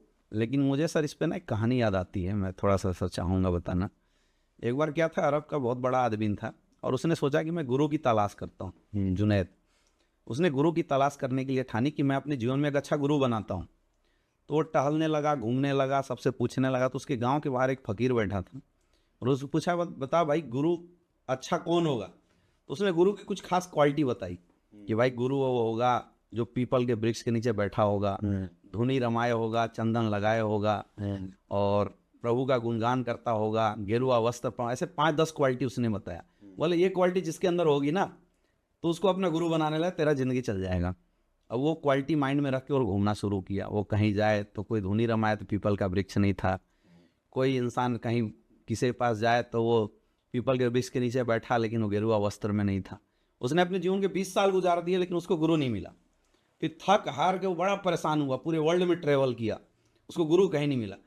तो सोचा कि ये जो फकीर है ना उसने मेरे साथ गेम किया है, आज कुछ भी हो जाए फकीर को मज़ा से चखाएंगे। वो वापस लौट रहा था और फकीर के पास जाने वाला था।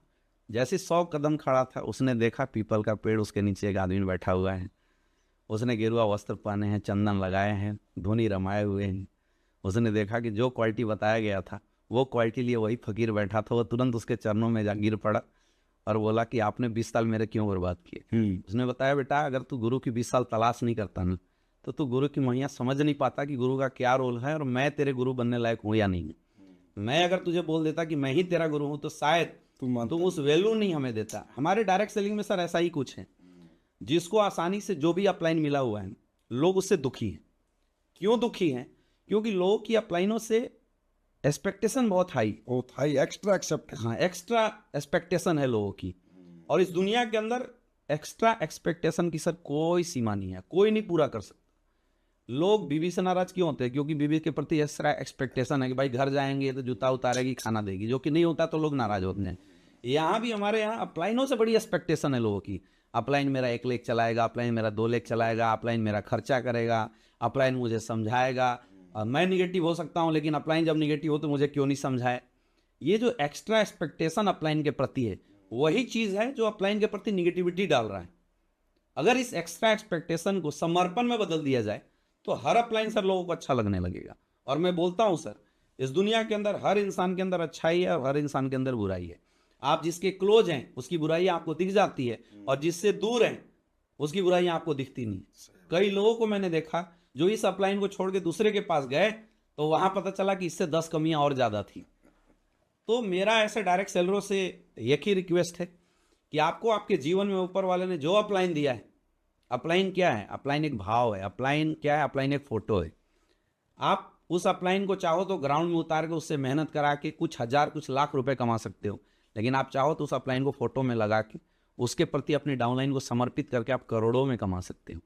क्योंकि कोई गलत नहीं है। कई लोग बोलते हैं सर मेरे अपलाइन ने ऐसे नहीं ऐसे कर दिया। मैं मानता हूँ अपलाइन में गलतियाँ हो सकती है, लेकिन मेरा ऐसे लोगों से सवाल है कि क्या आप 100% परफेक्ट हैं? भाई आप में भी तो गलतियाँ हैं। एक अपलाइन की 4 गलतियां अगर आपसे छुप नहीं रही है तो सोचिए आपकी डाउनलाइन आपकी 40 गलतियों को कैसे एक्सेप्ट करेगी। लेकिन एक समय कर सकती है। कब? जब आप अपलाइन की 4 गलतियों को एक्सेप्ट करेंगे ना, तो आपकी डाउनलाइन देखेगी कि मेरे अपलाइन ने अपने अपलाइन की 4 गलतियों को एक्सेप्ट किया, तो मैं भी इसकी 40 गलतियों को एक्सेप्ट कर लेता हूँ। उसके बाद जो सर एक सिस्टम बनेगा, एक रिलेशन बनेगा अपलाइन डाउनलाइन का, वो रिलेशन सर इतना मजबूत होगा। और मैंने तो देखा है सर, अपलाइन की ज़रूरत कुछ ही रैंक तक होती है। मुझे सर सच बता रहा हूँ, मुझे 1.5-2 साल से अपलाइन की ज़रूरत सिर्फ फ़ोन पे पड़ती है। और ग्राउंड में सर मैं कभी नहीं बोलता सर यहाँ आइए वहाँ जाइए।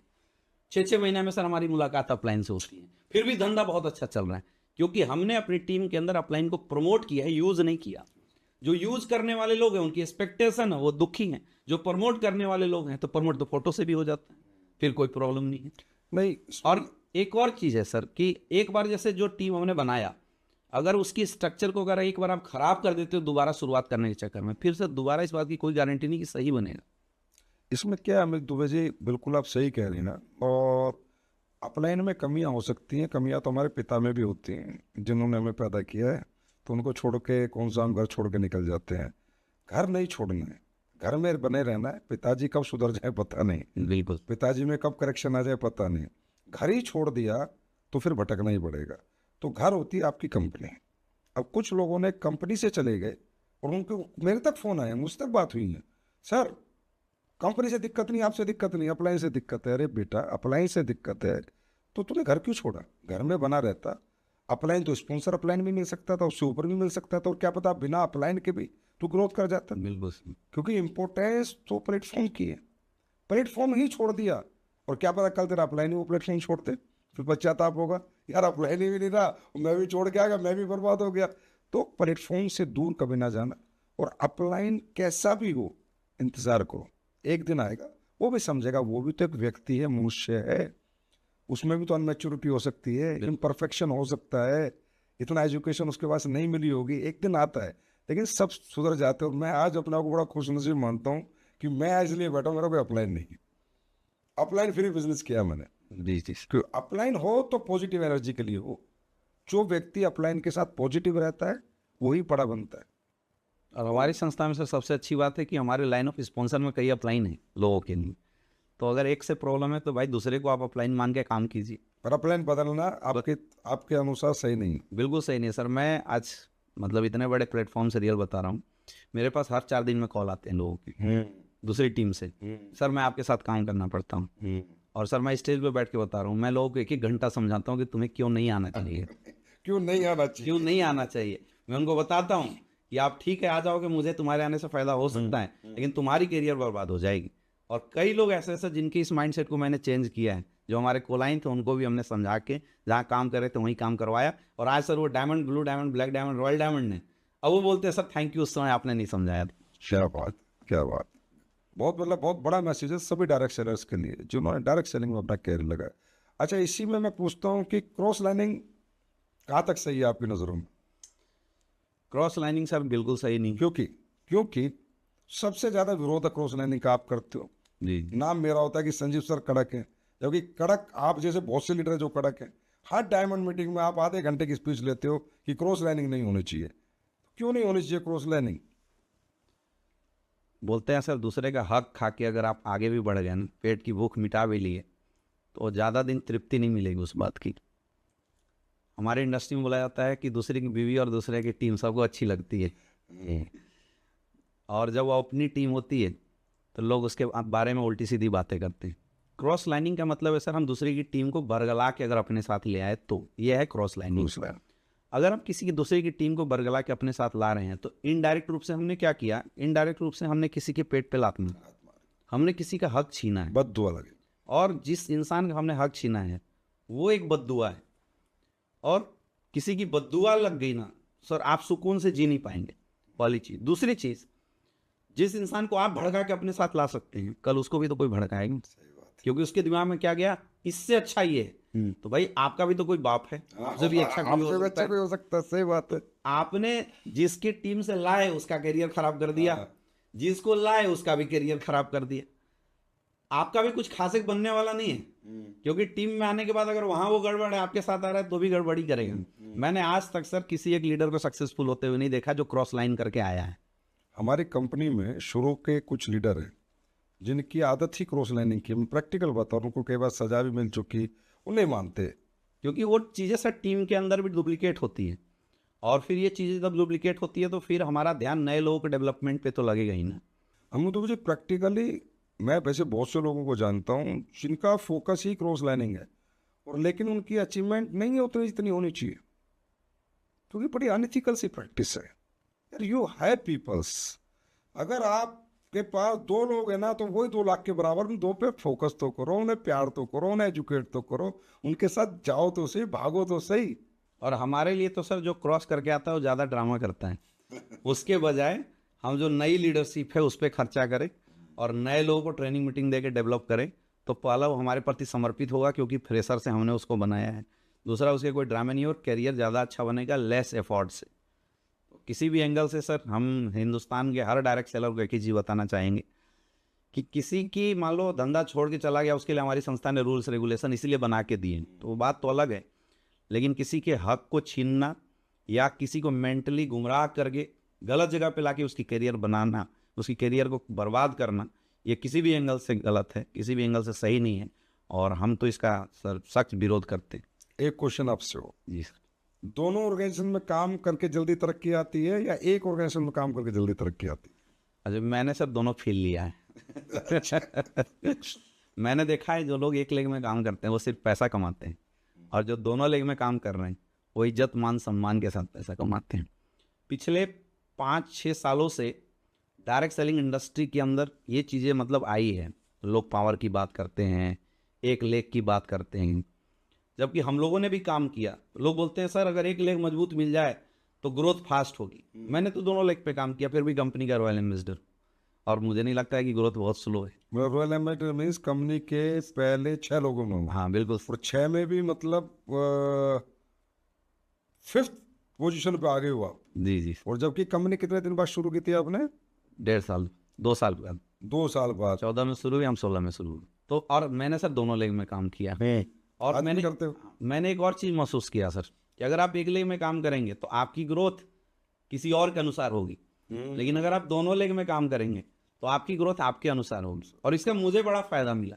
पहले भी मुझे लगता था एक लेग अपलाइन चला दिया होता तो बड़ी रफ्तार फास्ट होती है, ऐसा नहीं है सर। घोड़ा खुद हाँके तब रफ्तार फास्ट होगी, या घोड़ा कोई और हाँक रहा है, एक हम हाँक रहे हैं तब रफ्तार फास्ट होगी।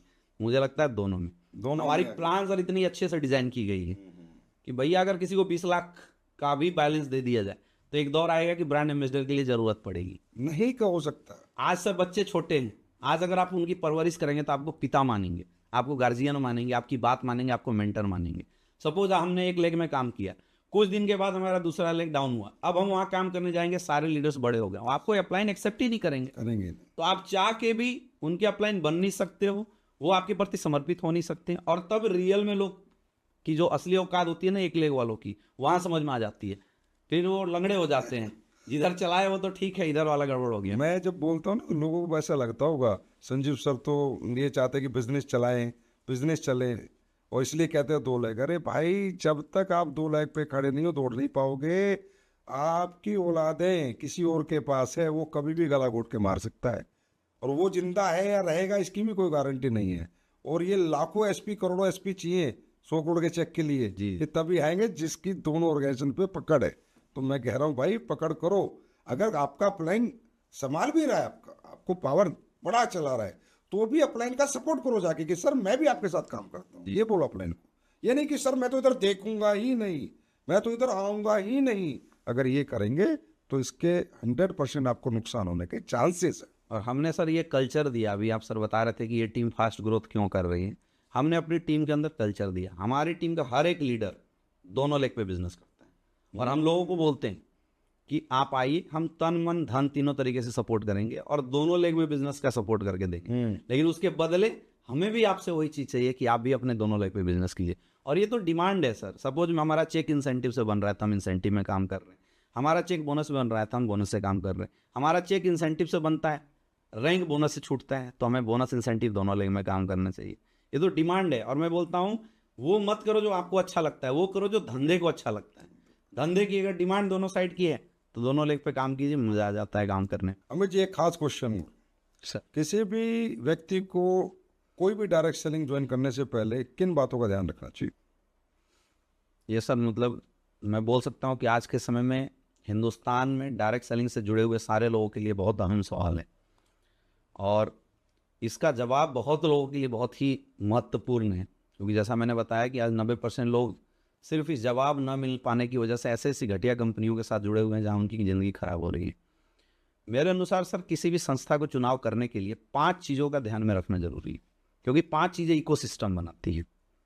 पहला होता है प्रोडक्ट, क्योंकि हमारे बिजनेस डायरेक्ट सेलिंग का जो जन्म हुआ है एक अच्छे प्रोडक्ट को बेचने के लिए हुआ है, और बड़ा बिजनेस जो होगा वो प्रोडक्ट से ही होगा। 90% लोग जो हमारे साथ कनेक्ट होते हैं वो प्रोडक्ट के साथ कनेक्ट होते हैं।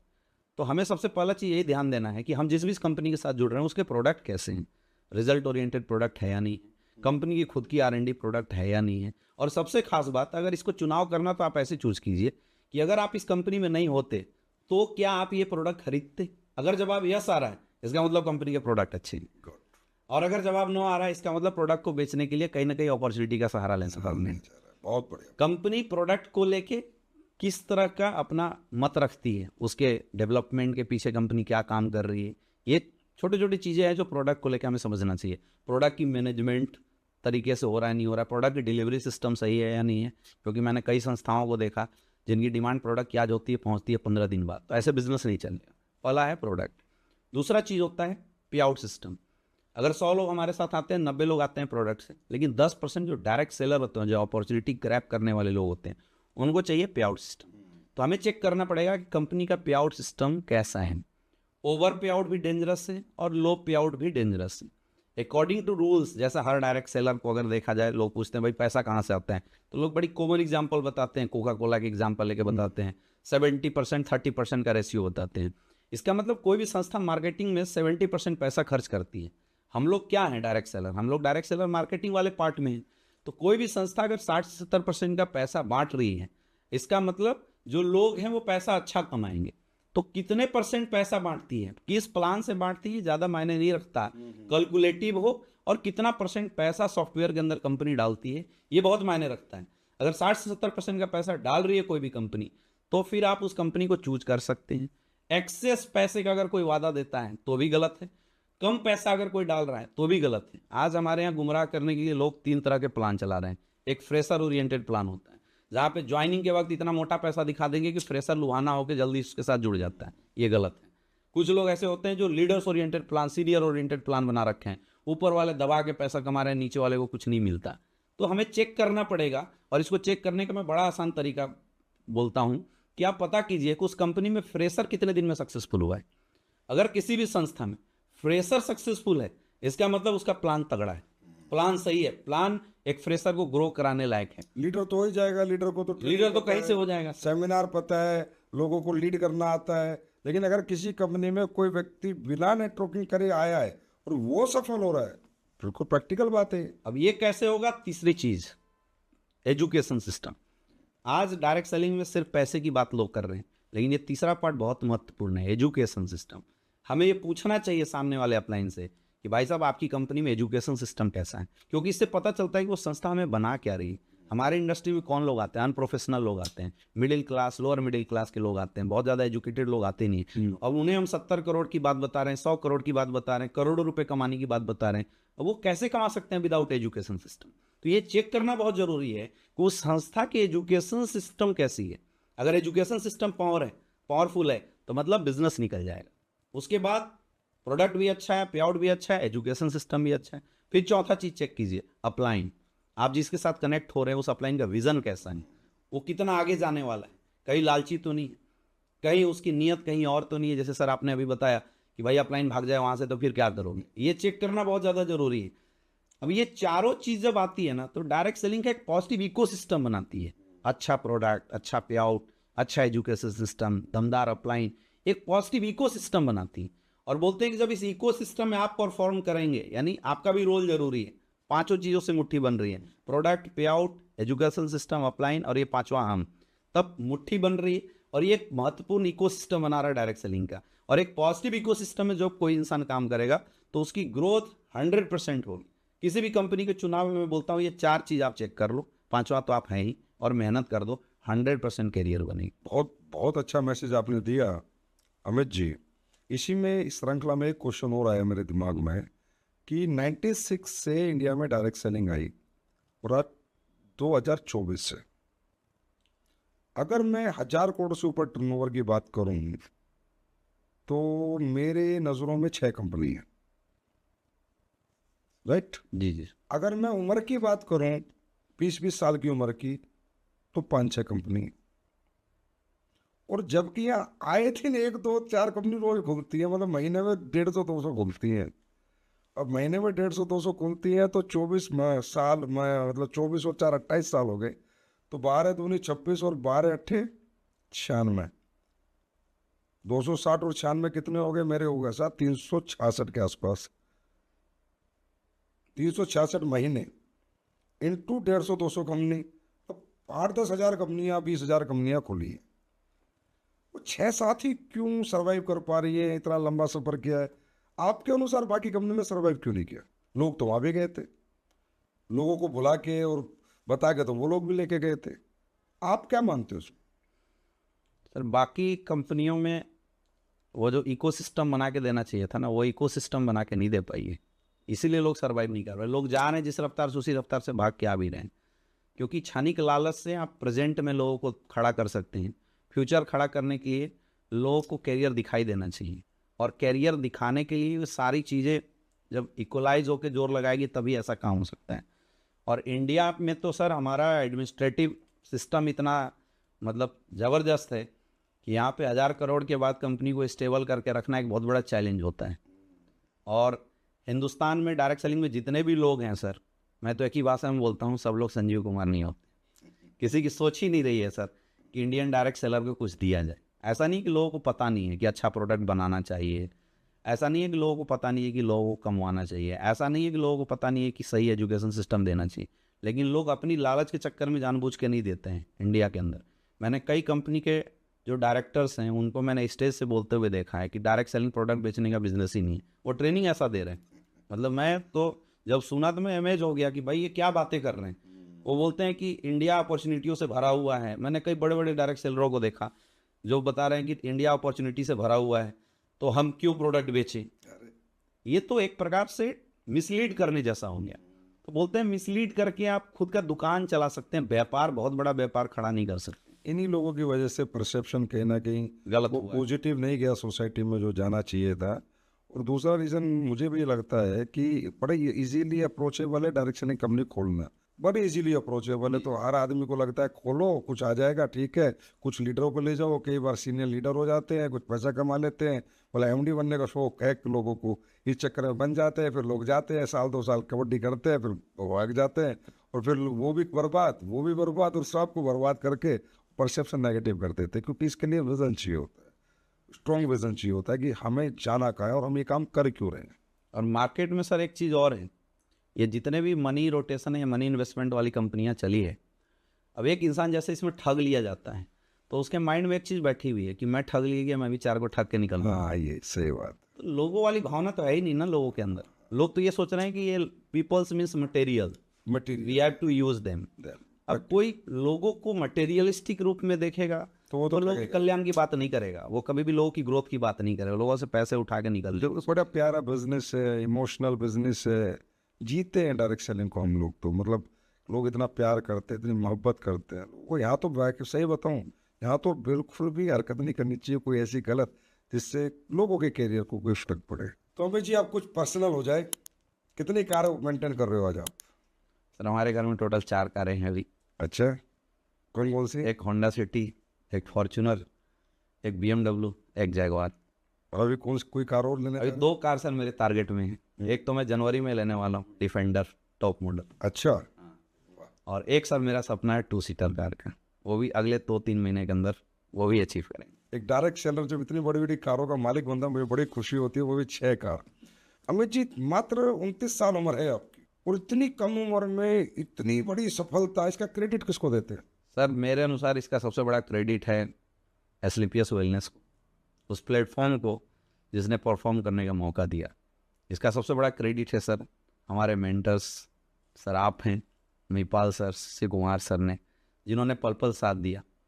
इसका सबसे बड़ा क्रेडिट है सर हमारी डाउनलाइन, जिन्होंने प्यार किया, और जब जब हमें लगा, जो जो हमने बताया लोगों ने खड़े होकर धन्यवाद दिया। और सबसे बड़ा क्रेडिट सर हमारे माँ बाप को, जिन्होंने बचपन में एक सोच दी थी कि बेटा तुझे जीवन में कुछ करना है। शायद ये अमित दुबे उसी का प्रोडक्ट है।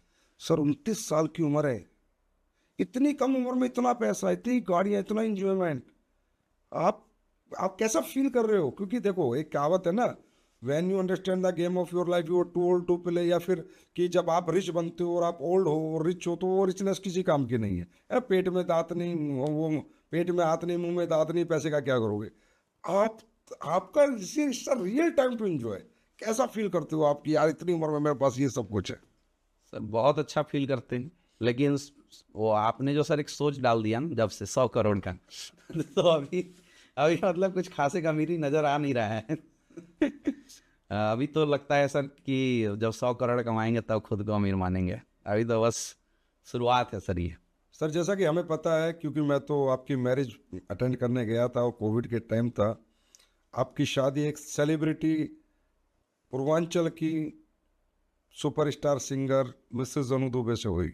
जी मैंने भी अटेंड की थी कोविड में। कैसा फील किया आपने कि एक डायरेक्ट सेलर को वो भी एक बड़ी बात थी कि इतनी सेलिब्रिटी जिसके घर घर में गाने सुने जाते हैं और वहाँ हमारा एक डायरेक्ट सेलर शादी कर रहा है। मैं उस दिन काफ़ी खुश था।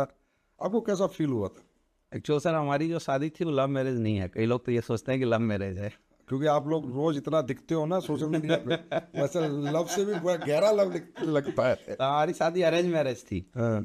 हमारे यहाँ जब मतलब मैडम का रिलेशन आया हुआ था, रिश्ता आया था, तो मतलब हमारे यहाँ लोग अचंभित थे कि भाई ये करता क्या है लड़का, इसके पास अनु दुबे का रिश्ता आया हुआ है। लेकिन हमारे जो सर फादर इन लॉ हैं, उन्होंने मुझे यूट्यूब पे देखा था। तो अब तो अगर उस संदर्भ में हम देखें सर, तो शायद लोगों की नज़र में डायरेक्ट सेलर की इमेज छोटी रही होगी, लेकिन सर आपने सेलिब्रिटी बना दिया था जब तक शादी हुई थी। मतलब हम कह सकते हैं इससे कोई चूज क्यों करता है, सीधी सी बात है। एक सेलिब्रिटी से शादी कर रहा था। हाँ बिल्कुल सही बात। ऐसा लग रहा था भाई, फॉलोअर आपके पास भी है। आपने सर सेलिब्रिटी उस समय तक हमें बना दिया था, नहीं तो कोई सेलिब्रिटी हमें क्यों चूज करता है। भाई देखो, लाखों लोग आपके भी फॉलोअर हैं, लाखों लोग अनु मैडम के फॉलोअर हैं। जी जी। तो आप दोनों में कंपटीशन नहीं होता कि तू बड़ी सेलिब्रिटी है मैं बड़ा सेलिब्रिटी? नहीं, उनके फॉलोअर सर अलग हैं और हमारे फॉलोअर अलग हैं, तो हमारा सर इस चीज़ में कंपटीशन होता है। कभी जैसे वो पोस्ट डालती है तो हमारे जो लोग हैं उसमें कमेंट करते हैं और हमारे जो पोस्ट होते हैं उसमें भी उनके कमेंट आते हैं। लेकिन अच्छा लगता है सर, मैं तो धन्यवाद दूंगा सर, आपने ये ज़िंदगी दिया है। आपकी बिटिया अभी 1 साल का, आपने बर्थडे बनाया, बड़ा लग्जरी बर्थडे बनाया था, पूरा 5 स्टार बुक किया था। जी जी। मैंने गजब की एक चीज देखी, आपकी बेटी का भी इंस्टा का अकाउंट है और वो अभी से फॉलोअर डेवलप कर रही है। हस्बैंड वाइफ स्मार्ट बहुत हो आप, सेलिब्रिटी होते हैं पहले से। मतलब मुझे लगता है जब तक वो बेटी बड़ी होगी हिंदुस्तान की जानी मानी सेलिब्रिटी होगी। ये सर मैडम का आइडिया है मेरा नहीं। आपके और अनु मैम के बड़े रील्स आते हैं और आप कहीं भी रील्स बनाने लग जाते हो, तो पूरा स्क्रिप्ट डिजाइन करके बनाते हो या बस ऐसे ही? नहीं सर, वो अब जैसे वो तो प्रोफेशनल एक्टर हैं, वो बनाती है, जबरदस्ती हमें खींच लेती हैं तो उसमें हम ही बना लेते हैं। मुझे नहीं आता। अच्छा अब ये बताओ, वो भी सेलिब्रिटी, आप भी सेलिब्रिटी हो, आप 28 दिन बाहर रहते हो, वो भी बाहर रहती होंगी, तो मिलना कितने दिनों में होता है आप दोनों का? हम लोग सर वही बच्चे 2 दिन में मिलना होता है। अच्छा, इसका प्लस पॉइंट है सर, अच्छा, इंडिया में डायरेक्ट सेलर की बीवियों से बहुत झगड़े होते हैं लोगों के। इस मामले में मैं बड़ा लकी हूँ। हम मिलते ही 3-4 दिन के लिए हैं तो दोनों इतने प्यार से रहते हैं, कोई झगड़ा वगड़ा अच्छा वो भी बिजी आप भी बिजी, तो मतलब एक डायरेक्ट सेलर को अपनी वाइफ को कहने के बिजी कर देना। इसका फायदा मिलता है बाद में अगर दोनों इंगेज रहते हैं। तो अभी तो सर एक सवाल और, सर अरबपति कब तक? हमारा सर टारगेट है 2030 तक अरबपति बनने का, और वो 100% सर पूरा होगा। 24-30 तकरीबन 35 इयर्स का डायरेक्ट सेलर हिंदुस्तान में अरबपति बन के आ रहे एसलीपीएस वेलनेस का। हैं, ये मान लें हम। हाँ बिल्कुल बिल्कुल। तो अमित तो वैसे जाते जाते एक रैपिड फायर राउंड करूंगा, कुछ आपके बारे में जानना चाहूंगा पर्सनल। आपका पसंदीदा फूड? दाल रोटी चपाती।